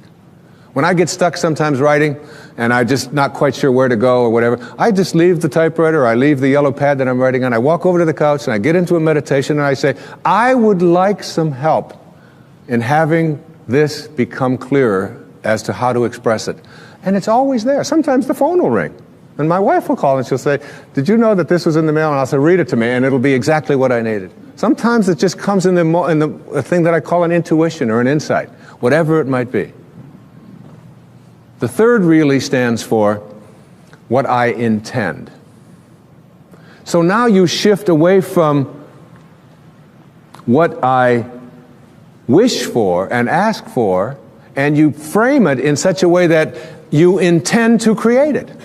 I intend to create this, whatever it might be, whether it's a healing, whether it's a losing of weight, whether it's getting rid of an addiction, whether it's creating prosperity. I intend to create it. And if you notice people who are good at manifesting, they don't mince those kinds of words. I will do it. And someone will say, well, what if it doesn't work out? You say, well, then I'll just learn whatever I have to learn from it not working out. But I intend to create this in my life. There's an intention, and the intention is so powerful that you become independent of the good opinion of other people. You're not checking it out with the tribe. You're not checking it out with what everybody else out there said you should do or shouldn't do. You're saying to yourself, I intend to create it. And I often tell people, don't tell anybody else about what you want to manifest. Don't make it a big statement. Instead, keep it to yourself. And they say, why do you want to say that? I say, because the minute that you do, you invoke ego. And in quantum physics, there's a simple line. It says, particles themselves are not responsible for their own creation. Another way of saying that is the way St. Paul said it. That which is seen, he said, hath not come from that which doth appear. That is, the source of everything over here, it's not over here. It's in this invisibleness. And once you invoke ego, you have to defend it, you have to explain it, you have to get the tribe involved in it, and before long, you've lost the capacity to manifest. It's a spiritual journey. Inspiration, in spirit. When you're inspired, in spirit. The fourth really stands for passion. Passion. That is, I am absolutely passionate about it, and I intend to create it with that love. One of the great books that one of my teachers sent to me from ancient India, written like 3,000 years ago, has a line in it that says, to attempt to manifest what you want without passion is like dressing up a corpse. So you take this corpse, and you put a tuxedo on it, and you dress it all up, and you put all the makeup on it, and you take it out into the world, and you say, now see what you can get for me. But basically, it's dead inside. And if it's dead inside, that is, if it lacks passion, if you lack passion, you're not going to be able to attract it into your life. So what you wish for, ask for, intend to create, and have passion about, you'll get. You'll get it. That's the good news. The bad news is that what you really, really, really, really don't want, you will also get. And this is one of the most difficult things for people to understand. And when you're dealing with the tribe and you're dealing with what is and what everybody else tells you is impossible, and somebody might be watching this and say, well, that's just a lot of nonsense. I mean, you can't just put your attention on something, think about it, and have it come true. It involves a whole lot of other stuff like that. You see, here's how it works. You cannot attract thin from I hate being fat. Because if what you think about is what expands, and what you're thinking about is hating being fat, then hating being fat is what you will continue to manifest. You act upon what you think about. You cannot attract prosperity from an inner consciousness that says, I hate being poor, I despise being poor. Because if you despise being poor, if you're angry about being poor, then being angry about being poor or despising it is what you will continue to act upon, and you'll be able to say, see? Now it gets worse. You cannot manifest what you want if your attention is on what is. If your attention is on what is and the circumstances of your life, that's where your thoughts are, then you will continue to create what is into your life. You've got to figure out a way to get your mental images, your energy, your attention, your higher awareness off of what is and onto what you want. And every time your thoughts are on what is, you shift it to what do I want? And it's even worse than that. You cannot manifest what you want if your attention is on what always has been. This is the way things are. You'll hear people say it to you all the time. These are the circumstances of life. Don't you understand? This is reality. Wake up. These are the way things have always been. There's always been poor people. You're one of them. That's just the way it is. And you watch that person, and being poor continues to manifest into their life. If you keep your attention on what always has been, then what always has been is what you'll continue to manifest. As you think, so shall you be. These aren't empty words, folks. This is reality. And the worst and ugliest of all is this. You cannot manifest what you want into your life, no matter what it is, if your attention is on what they want for you, or what they expect for you, or what they tell you are your limitations or what you can do. Because if your thoughts are on what they want, you cannot put your attention on what you want. What they want will continue to manifest. And you might be in a tribe that always turns left. And all you want to do is make a right turn. And you go to all the tribal elders and you say, look, I just want to make one right turn. And they say, wait a minute. In our tribe, we only turn left. We've always turned left. That's the way this tribe has always been. And so they will have an emergency meeting. And they will convene all of the elders to get you to come to your senses. Jackson Browne is, what I think, one of the great poets on our planet. Great singer. He has a song called For a Dancer. In there are words to this effect. He says, just do the steps that you've been shown by everyone you've ever known until the dance becomes your very own. Which is what most of us are doing. We're doing the steps that we've been shown by everyone we've ever known, and the dance has become our very own. And later on in the song, he says something to the effect of, into a dancer you have grown from the seeds someone else has thrown. Go on ahead and throw some seeds of your own somewhere between the time you arrive and the time you go home. And then the kicker, it always gets to me when I listen to this song. He said, because in the end, there is one dance you'll do alone. And it's like letting go of this tendency to be a dancer, to be doing the steps that we've been shown by everyone we've ever known, and then it becomes our own. And then we pass it on, and we pass it on. To break that chain we have to shift our attention off of what we don't want and onto what we do want. And this goes for everything. I was at doing a book tour up in Chicago. I get off the airplane, and a woman picks me up, and she's got a doozy of a cold. Like, you know, Snoopy's, as my kids call it, coming out of her nose, onto her dress. I mean, it was, and I was in this little Honda with her for 2 days. And so I said to her something to the effect, I can't remember what it was, I know she didn't like it, but I said something to the effect of, oh, it's been 20 years since I've had a cold like that. And she said, oh, that's just what I needed to hear. It's people like you who go around telling us, normal, mortal human beings, that when we have a cold we should be feeling guilty. She said, I don't appreciate that at all. She said, colds are just things that happen to us. I said, well, I understand that. I said, but I just don't think like you. She said, well, what do you think? I said, well, tell me what you think. You're the one with the cold. She said, well, I think colds are viruses and that they're in the air. And they're going to land on us every once in a while.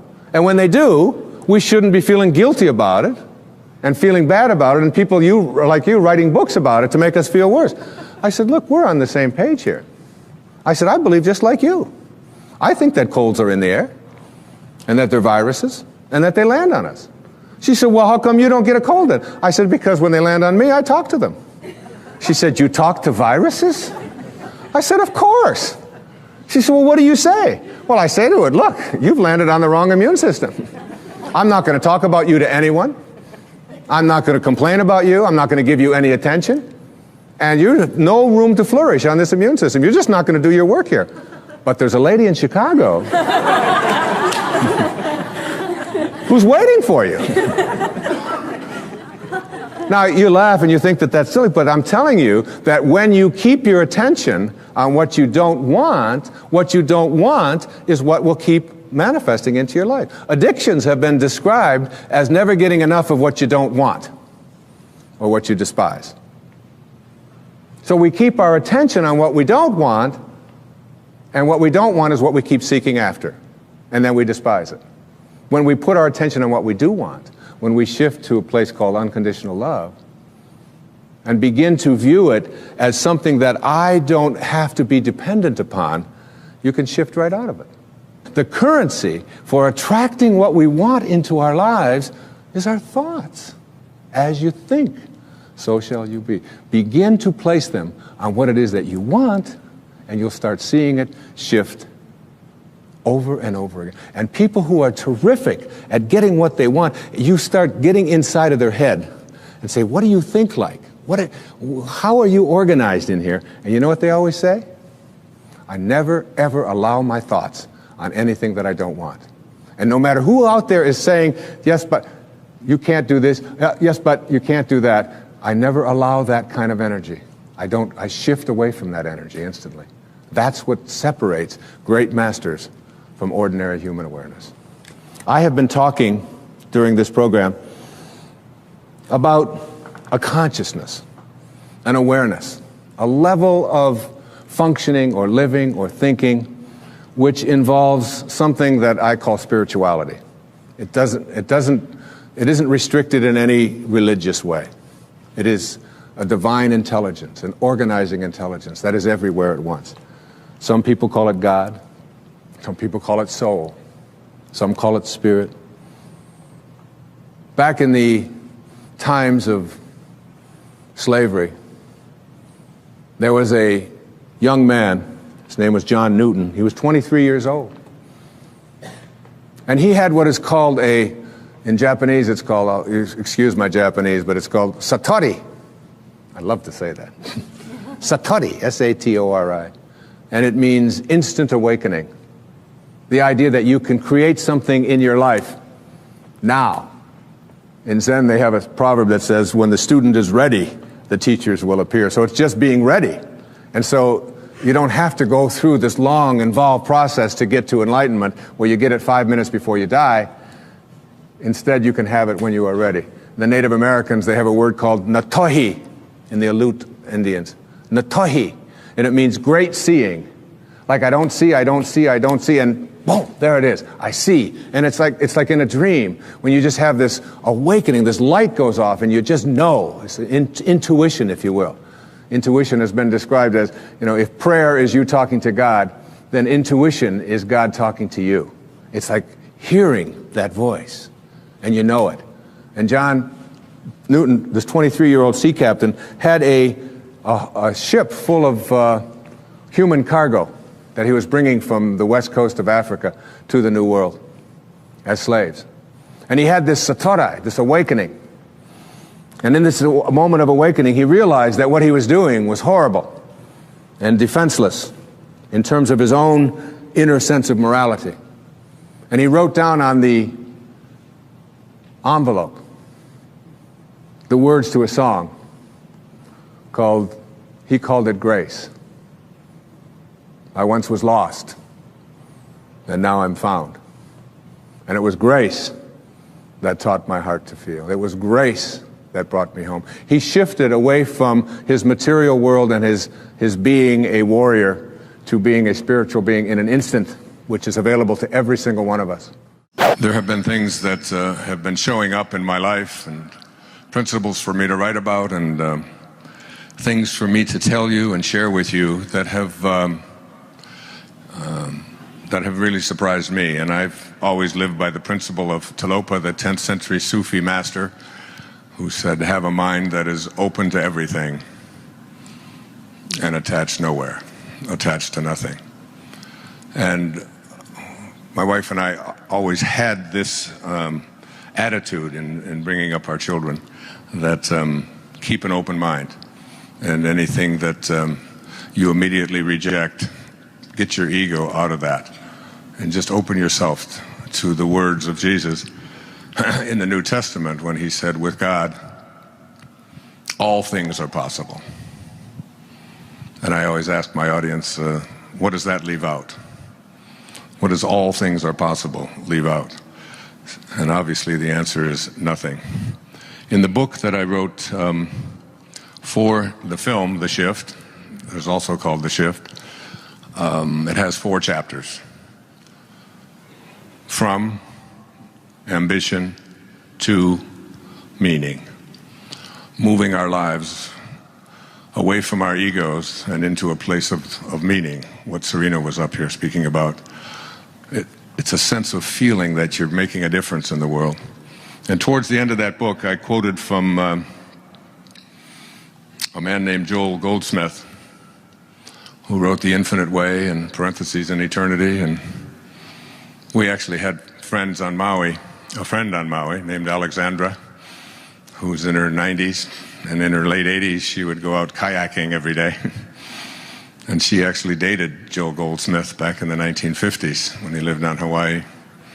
He's been very much of a hero to me. And then from his book, Parentheses in Eternity, which is what your life is, a parentheses in eternity, he said these words. He said, then there are those who reach a stage in which they realize the futility of this constant striving and struggling for the things that perish, things which, after they are obtained, prove to be shadows. It is at this stage that some persons turn from this seeking for things in the outer realm to a seeking for them from God. And that has been probably the major shift in my life, taking the focus in my life off of the things, the accomplishments, the acquisitions, the reputation, ownership, which we begin to identify ourselves as, and to begin to recognize that Pierre Teilhard, the great French priest who was excommunicated from the Catholic Church for his outrageous ideas in 1918, he said, you're not here as a human being having a spiritual experience, that it's the other way around. And you've all heard it, that we are all infinite spiritual beings having a temporary human experience. And beginning to live our life from this spiritual place, its place of spirit, where we recognize and identify ourselves not on the basis of what the ego says, which is on the basis of what we have and what we accomplish, what we own, and what others think of us, not based on our belief in our separation from each other, and most egregiously, not based upon our belief in our separation from God. A shift, if you will, to an awareness of our own divinity. And from that place, what is possible for all of us. So I'm going to recite a poem here from a great poet. His name was Samuel Taylor Coleridge. He wrote a poem called The Rime of the Ancient Mariner. And he also wrote one that wasn't that well known. I put it in a book of mine years ago called Real Magic. I started it with this. And I'd like you to, as I give these words, I'd like you to think about what the poet is asking and whether or not you believe in your heart or know in your heart that what the poet is saying is possible for you, or whether you think it's just the fancy kind of fanciful meanderings and dreamings of an idealist. Ask yourself, is this possible? He said, what if you slept? And what if in your sleep you dreamed? And what if in your dream you went to heaven and there picked a strange and wonderful flower? And what if when you awoke you held that flower in your hand? Ah, what then? He concludes his poem.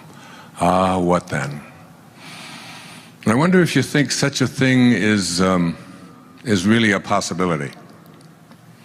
That you can go into a state in which there is no form, no beginnings, no ends, no boundaries, no limits, and bring from that invisible place something that has substance, that has boundaries, that has form, that you can hold, that you can smell. And then ask yourself if that's a possibility. I wonder how many of you think yes, and how many of you think no. I'm not going to ask, but the fact is that this room has, it looks like 2,500 or so people in the room tonight. Every single one of you are an example of what that poet just described. Every single one of you came from a formless place and are now form. All of you. Every flower that you look at began in a seed, and the seed began in something that is invisible. There's a little girl here tonight. Camille, where's Camille? 6 years old or so, 7 years old. I was swimming with her a little while ago, and she showed me her teeth. And she said, I lost 2 of my teeth. And look, there's 2 new teeth coming underneath it, and she was all excited about that. And I said to her mom and my daughter Summer, who was here, just imagine that in that tiny little infinitesimally small little speck that built into that was what she's going through right now. What is there to do? There's nothing for us to, we can't make a change. In that tiny little invisible speck, everything that you needed for this physical journey was handed for you. And you don't believe in miracles? In the great Tao, many of you know I lived the Tao for a year, the year I turned 65, and wrote a book on it. a book that I always tell people, carry it with you wherever you go. Some call it the wisest book ever written. And I lived the principles of that little book, and I encourage people to just stick it in your new purse. The ones that are made out of plastic, recycled water bottles. Is that all right? And but just carry it with you, because you don't even really need to open it, because the energy from what's in here will come to you. I had a great teacher in India who used to say, he wrote a collection of his writings was called I Am That, by Nisargadatta Maharaj. And he used to say to his devotees, you don't have to read it, just carry it with you. And I heard that. I was in my early 40s when I heard that, and I just thought, this is just another one of those crazy guys over there in India giving us advice. And I just didn't think that it would be possible to get. But now I've really come to an awareness that energy is in everything. And that just holding this book, literally, you could muscle test this, kinesiology, and put this thing next to your heart, and you will be stronger with it than you were without it. Just try it. Just carry it with you. Let me see, who would like a copy of this? Oh, that hand right there, the first hand up. Yeah, you. Yep. No, next to you. Yeah, stand up. Would you like to carry this with you wherever you go? There you are. God bless you. The Tao Te Ching. It's only a few dollars. It's worth having. One of the great lines in the Tao is what I'm speaking about here at these opening lines, is that it says that none of you are doing anything. You're all just being done. And when you look at your physical body, there's a recognition that this is absolutely true. You know? I mean, what can you do to change it? You know, things are drooping, folks.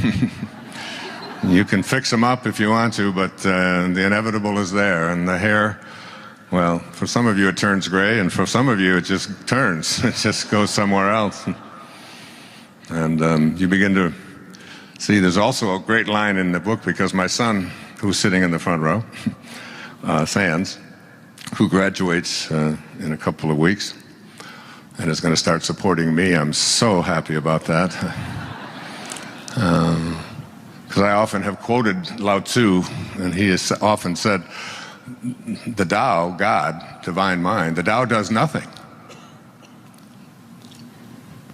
And it leaves nothing undone. It's all perfect. So I say to him over the summer over in Maui, I said, Sands, come on, do something. You got to do it. Let's go. We got to do something. He looked up and he said, I do nothing. And I leave nothing undone. So this stuff can come back at you. It's his favorite line now. He's a Taoist philosopher. So the great Saint Swami Muktananda was asked the question, what is real? And his response is really worth you hearing. And something for you to really think about, because the strange place that I think it's weird, it's just so magical, but it's still, it's hard for us to wrap our arms around this idea that all things are possible. This awareness that about what is real. And Muktananda said, that is real, which never changes. So what part of your physical life meets that definition? We are all in these bodies that are changing every second. Therefore, by that definition, they're not real. So you go back and look at how many bodies you've been in since you showed up here. You were in a body about this big that weighed somewhere between 5 and 10 pounds. And that was you. And you were in a little toddler body about this tall. And you certainly, if someone said, "Is that you?" you would have said, "Yeah, that's me." And then you were in a 13 or 12-year-old body, which is one of these. I have 6 daughters, and they have a stance, you know, when they're about 13, and they go like this, and their leg goes up and down, and they roll their eyes and look at you like you ought to try to get a life someplace. You were in one of those bodies, teenage body, and you thought that was real. That's when you get the great learnings. One of my daughters, Serena, said to me one time when I raised my voice and asked her to hurry up and get moving, come on. She looked at, I wonder what all those people would think of Mr. Positive if they could see him here this morning. She turned to her sister and said, would you buy a book from someone who yells at his 11-year-old daughter? I'd sneak out of the room and try to. Best line I ever heard from any of my children ever, and I followed them around with a pad of paper to give me material, was from my daughter Summer. When she was 13 and her sister was 11, sitting at the breakfast table, and all of a sudden about 6:30 in the morning, and Summer looked at Serena and said, well, if you didn't have any feet, would you wear shoes? Serena at that time, and it hasn't gone away, could hardly stand anybody talking to her at 6 o'clock in the morning, and said, that's the most ridiculous thing I've ever heard you say. Don't even talk to me. Why are you, just don't even talk to me. Close your mouth. Why are you talking to me? That's so stupid. When if I didn't have any feet, would I wear shoes? Of course not. And Summer looked at her and said, don't get mad at me. I just wonder why you're wearing that bra. That's, so,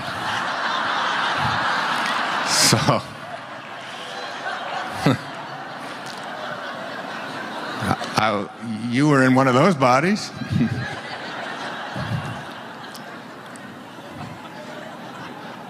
I was in a 20-year-old body, and I saw a picture of it on the PBS show, and I was doing a little bit of this, and the pictures of me at various stages of my life were going by, and the film was, the camera was looking at this picture, and it stopped on a picture of me when I was about 20 years old. And I'm 70, when that was 51 years ago. And there's not one cell of that body left on this planet. I really thought it was real. And when you were in your 20-year-old body, you thought it was real, didn't you? I mean, it's just like, you look at it, you say, of course it's real. And now you look back at it and you say, if it was real, where is it? And where did it go? Emily Dickinson, another great poet, one of my very favorite poets from Massachusetts, would give talks back in the 19th century, and she would pick up a handful of dirt, and she would say, just let this in. This quiet dust was gentlemen and ladies and lads and girls, was laughter and ability and sighing and frocks and curls. This passive place, a summer's nimble mansion where bloom and bees fulfilled their oriental circuit, then ceased, like these.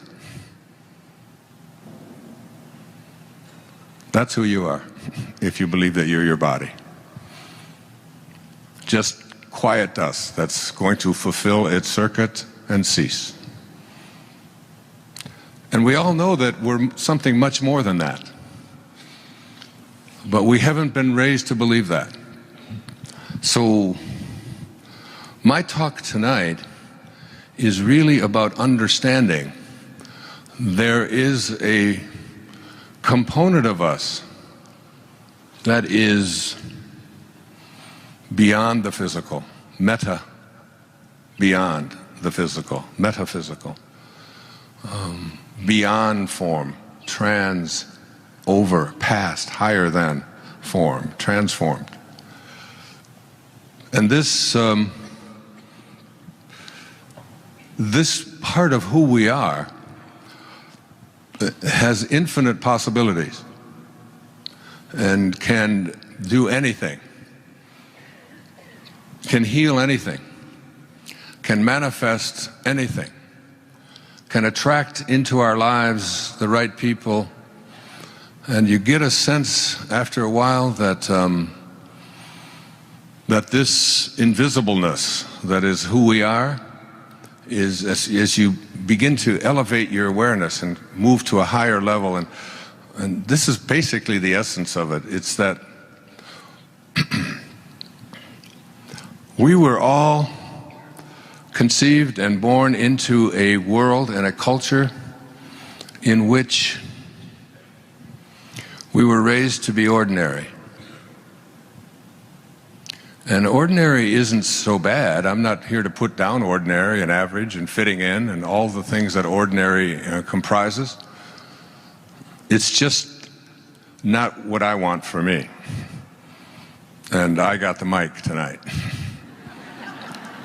So, and ordinary really means, it means fitting in. It means getting along. It means becoming a good citizen. It means filling out the forms. It means paying your taxes. It means having your children and providing for them and taking care of them and going to work, going to school and getting good grades and graduating and your family and doing all of this, these ordinary things, and then getting to the later stages in your life where you become a grandparent, and then you live your life through your grandchildren, and then you die. And this isn't an indictment of that. It's for me an awareness that if I put my hands here about at my waist, I am speaking about ordinary consciousness. And where I would like to take you tonight, where I have been taken in my life, particularly in the last year or so, and particularly in the last decade or so, is to a place that I call extraordinary awareness. And extraordinary awareness is, it encompasses all of ordinary. So that you're listening to an ordinary man.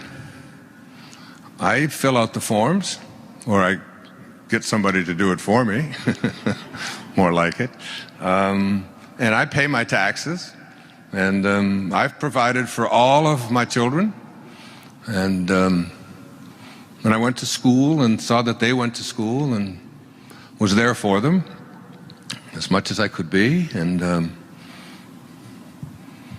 did all of the things that we would say constitute ordinary. But extraordinary doesn't stop here. See, this is where it stops for so many people.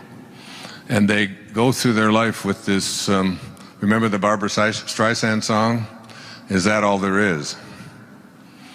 And there's the sense that there's more. There's a calling. There's something in me that transcends the physical, that transcends ordinary. And this something that wants to move us to this extraordinary level out here is beyond the ego. Everything I've spoken about here is the ego. It's the striving for, it's an identification and a belief in my identity as a physical being, and believing in what my physical self tells me is my reality, and evaluating it on the basis of what I can see and touch and feel and smell and hear, so that it's my senses, my sensory self is here. But this up here between ordinary and extraordinary, where I believe anyone can go at any time. Here we are what E.E. Cummings, another favorite poet, he said, to be nobody but yourself in a world which is doing its best night and day to make you just like everybody else means to fight the greatest battle there is to fight and never stop fighting. This is how the poets think. It's about going beyond average. It's about going beyond ordinary. It's about recognizing your own divinity. It's about understanding that there's something inside of you that is calling you. It's your spirit, it's your soul. And your soul, your spirit, is here in the distance between here and here. And your soul wants something very, very different than your physical body ego apparatus wants. It's not interested in fitting in. It doesn't care whether you're right. It doesn't care whether people like you. It doesn't care about whether you're a good citizen or not. I wrote these words out the other night. Let me share them with you. It says, I said, the ideal, because I'm going to write about this, the ideal of the soul, the thing that it asks for, is neither knowledge, nor light, nor happiness. The ideal of the soul is space. The ideal of the soul is immensity. The one thing it needs is to be free to expand, to reach out, to embrace the infinite. Yeah, the ideal of the soul is infinity. It is, it is miserable when it is circumscribed and restricted. The soul is not finite. What is finite? Finite means it has a beginning and it has an end, doesn't it? So that's it. It stops here and it's finite. The opposite of finite is infinite, infinite. And what is infinite? What does it mean when something is infinite? It means that it is always expanding, right? It doesn't stop any place. It is always growing. It's like the universe. It's just infinite. What do you think's at the end of the universe? Just try to imagine a finite universe. And we come up with, well, what would be at the end of it? And what we think is at the end of it is what? What, is there a wall? If there's a wall at the end of the universe, the poet would ask, what's on the other side? And where does that end? So there's getting in touch with this infinite part of ourselves is really the part of us that says, there was a song that was popular when my mother was a young woman. It was called Don't Fence Me In. Oh, give me land, lots of land, and the starry skies above.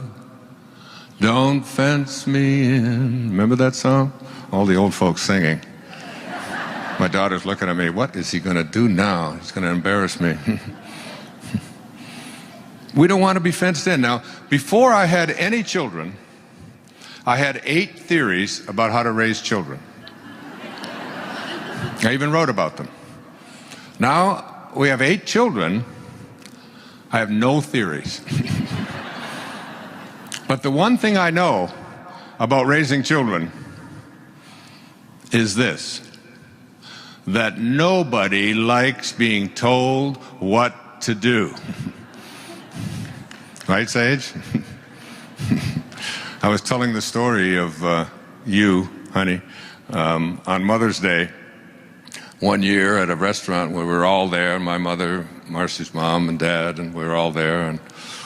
And Sage is, in a lot of ways, like me, what I call I tell this story at every talk, so I might as well hear it. That's the scurvy elephant. when I was in a foster home back in Mount Clemens, when I was about 6 or 7 years old. I came home from school, and Mrs. Scarf, who ran this home, had this home that a bunch of us lived. And I came home and I asked her, "What's a scurvy elephant?" And she said, "A what?" And she said, "A scurvy elephant." I said, and she said, "Well, where did you hear that?" I said, "Well, I heard Mrs. Poole, who was my third grade teacher, talking to the principal, and she said that Wayne Dyer was in her classroom and that he was a scurvy elephant." So she got on the phone, called the principal, and the principal said, "Oh, no." She said, "That's Wayne. He gets everything mixed up." She didn't say that he was a scurvy elephant in her classroom. She said that he was a disturbing element in her classroom. And I always loved to say that. So a scurvy elephant is, and my teacher, Abraham Maslow, used to always say to us, the number one marker of self-actualizing people is their independence of the good opinion of other people. They're just not interested in being told what to do. I watched on my iPad, which I just got, and it had a commencement address by Steve Jobs at Stanford University. It was a 15-minute, and I just sat there, and before I meditated, I listened to what he had to say. This immensely scurvy elephant, who really, just passed away a few weeks ago, and many of his biographers now saying that he's up there with Thomas Edison and Benjamin Franklin and Alexander Graham Bell, people like that. He really changed who we are as a people and how we communicate with each other. And his advice to the whole graduating class at Stanford was, don't live somebody else's dharma. Don't listen to that inner calling. And whatever it calls you to do, listen to it. And don't pay attention to anybody telling you what's possible or what's not possible, or whatever. Just fight for it.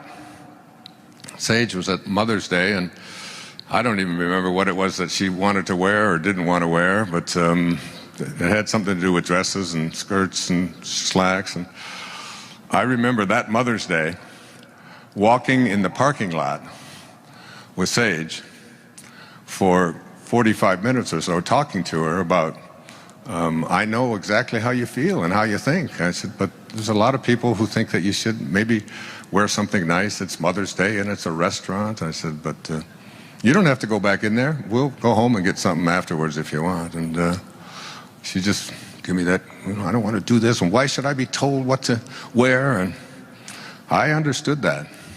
I understood it very strong. And she's still doing that.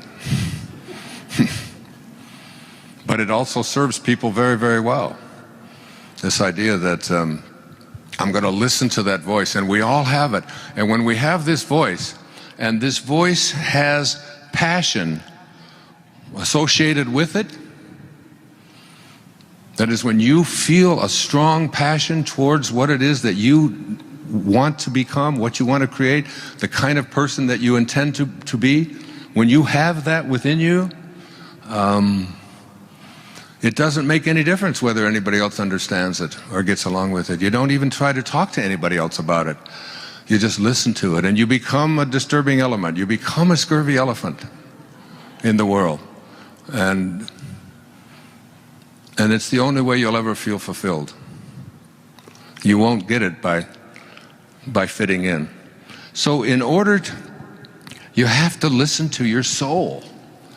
And your soul is that invisibleness. And your soul is not finite. Therefore, everything up to here is finite.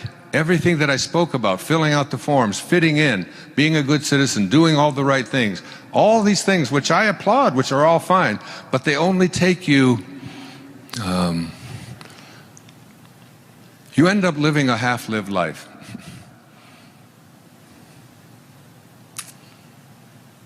Herman Melville, I spoke about him this morning when I spoke to the writers group here. His writing was so profound and so beautiful, and he had this one line from Moby Dick. which is really not the story about a man chasing a whale. It's the story of a person who has an obsession. And that whale is a symbol of I must achieve it. I read a really great book this summer. Every one of my kids have read it. It's called Unbroken by Laura Hillerbrand. And I recommend that you read it, and wherever this is going around the world, get a copy of it. It's the story of Louis Zamperini, who survived on a raft across the ocean and was taken to a Japanese prisoner of war camp, and on and on and on, and survived against all odds. And then at the end was able to go back and forgive. I mean, it's just a powerful, beautiful, spiritual experience. And Ahab was pursuing his own inner voice that just couldn't be stilled. And this is how Melville spoke, because I live on an island in the middle of the Pacific, Maui, where I invite you to come in January to listen to the whales. Go on a whale watch with me, and if you like what I'm speaking about here tonight, we do 2 or 3 days on it in January. Here's Melville. He said, "For as this appalling ocean surrounds the verdant land, so in the soul of man lies one insular Tahiti, full of peace and joy, but encompassed by all of the horrors of the half-lived life." The half-lived life is the life that gets you to ordinary, to filling out the forms, and then stopping. The self-actualized life starts at ordinary and listens to its soul, which you can't find, but you know is there. And there are some that doubt that it's there. I had a friend who's a neurosurgeon over in Maui, and he was saying, you know, you talk about this soul thing a lot. He said, I've poked around in a lot of human brains, and I've never seen a soul or anything resembling a soul. And I asked him, I said, Chuck, I said, while you're in there poking around, have you ever seen a thought? Well, no, of course not. I said, do you think there are thoughts? That such a thing as a thought exists? You can't see it, you can't touch it, you can't. The fact is that virtually everything that exists is metaphysical, beyond the physical. It's very limited, our physical world, and it's not even real by Muktananda standards, because it's always changing. The body that you came into this room with will be a different, you'll leave in a different body. There's something called you that just keeps occupying more and more and more new bodies until ultimately it just sheds it all together. The great Irish poet William Butler Yeats said, an aged man is but a paltry thing, a tattered coat upon a stick. What an image. Unless soul claps its hands and sings, and louder sings, for every tatter in its mortal dress.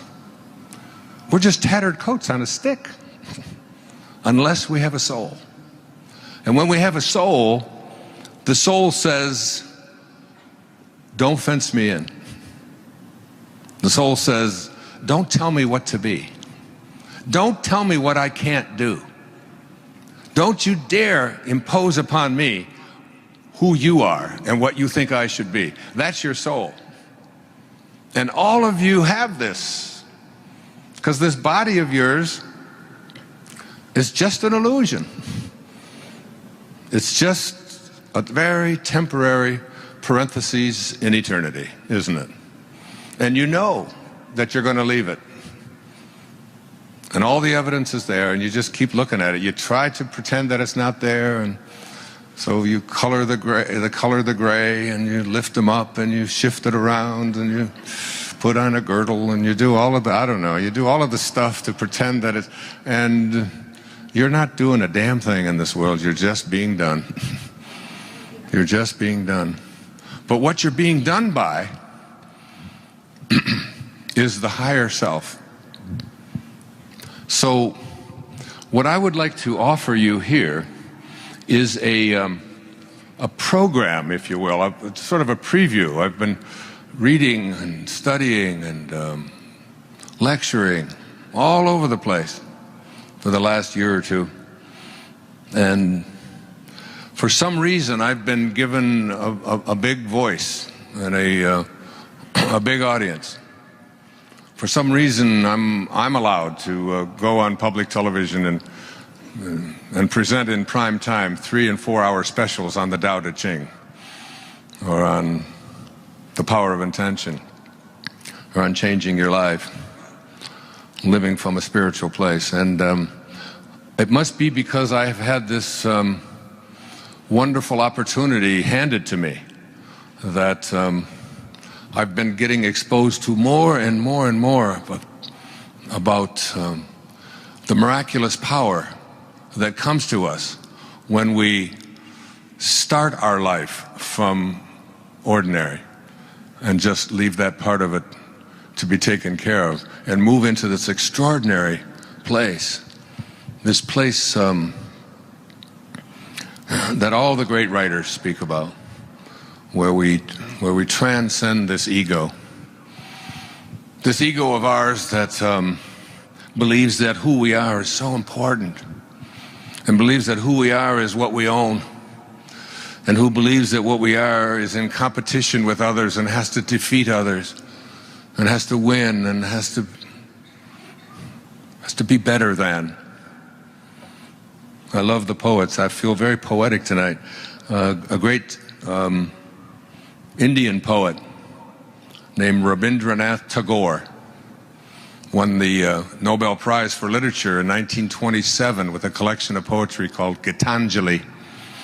And in there, he writes about this ego of ours. He says, I went out alone on my way to my tryst, but who is this me in the dark?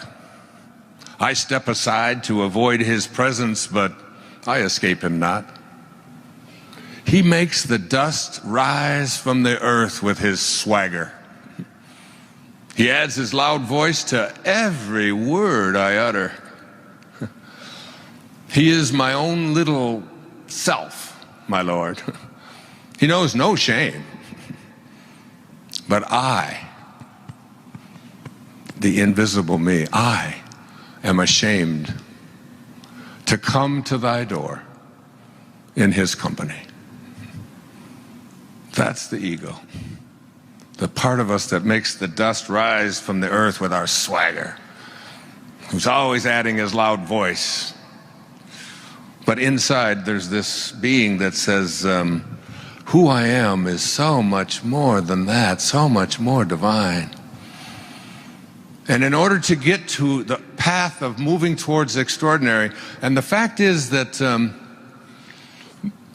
even though many people will attend a talk like this, and many people will buy the books and study it and look at it, the percentage of people who are willing to leave ordinary behind is very, very small. Honestly, it's only a handful of people in this room. Even though the intentions are good, the book that I'm reading now, I came across a quote. I think I'm going to read it, if I have it here. Here it is. It was by a French philosopher, mathematician. Some of you studied him when you took a philosophy class. His name was René Descartes. He's the one who said, I think, therefore I am. I don't like to question these guys. I used to teach them at the university, but I think he had it backwards. I really believe it should be, I am. Therefore I think. But that's just my opinion. I'll talk about it later. And Descartes said, in order to reach the truth, it is necessary at some point in one's life to rid oneself of all the opinions one has ever received and to rebuild one's entire system of knowledge from the very foundation. And I think I've done that recently. Just tossed out. I think this diagnosis of leukemia 2 years ago really helped me to do that. And to just say, I'm starting over. I'm going here. And I've been doing it in some ways. Many of people think I've done it my whole life, but honestly I haven't. I've wallowed around in that ego a lot in my life. And so, in order to do this thing, you have to recognize that it fundamentally involves changing your concept of yourself. And changing your concept of yourself really means understanding what is your concept of yourself. Like, who are you? What is your concept of yourself? Your concept of yourself is everything that you believe to be true about yourself and what's possible for you and anyone else. And it really means changing most of that, because you have been raised to be ordinary. You've been raised to believe in your limits and how far you can go. And you've have this imposed upon you by your well-meaning parents and grandparents and culture and religion and business and education. The systems that you have been immersed into have basically told you, get here. This is not for you. And it might not have even been done, and sometimes they might have even said, oh, you can do anything. And then we'll start to tell you all of the reasons, all of the exceptions to that, that I'm imposing on you. Like, you gotta get dressed in a certain way for Mother's Day. And you've got to fit in, and you've got to do this, and it's by God, it's like the soul has no finiteness to it. It's infinite, so it means it just wants to keep expanding. It wants to keep growing. Because you made it this far in a video, I want to celebrate you. Most people start and don't finish. Most people never actually follow through. Most people say they want something, but they don't ever do the work to actually get it. But you are different. You are special. Believe Nation, you made it here all the way to the end, and I love you. So as a special celebration, if you put a hashtag Believe down in the comments below on this video, I will showcase you and celebrate you somewhere on the screen in a future video, because you are awesome. For the 5 lessons in life that people learn too late, check the video right there next to me. I think you'll love it.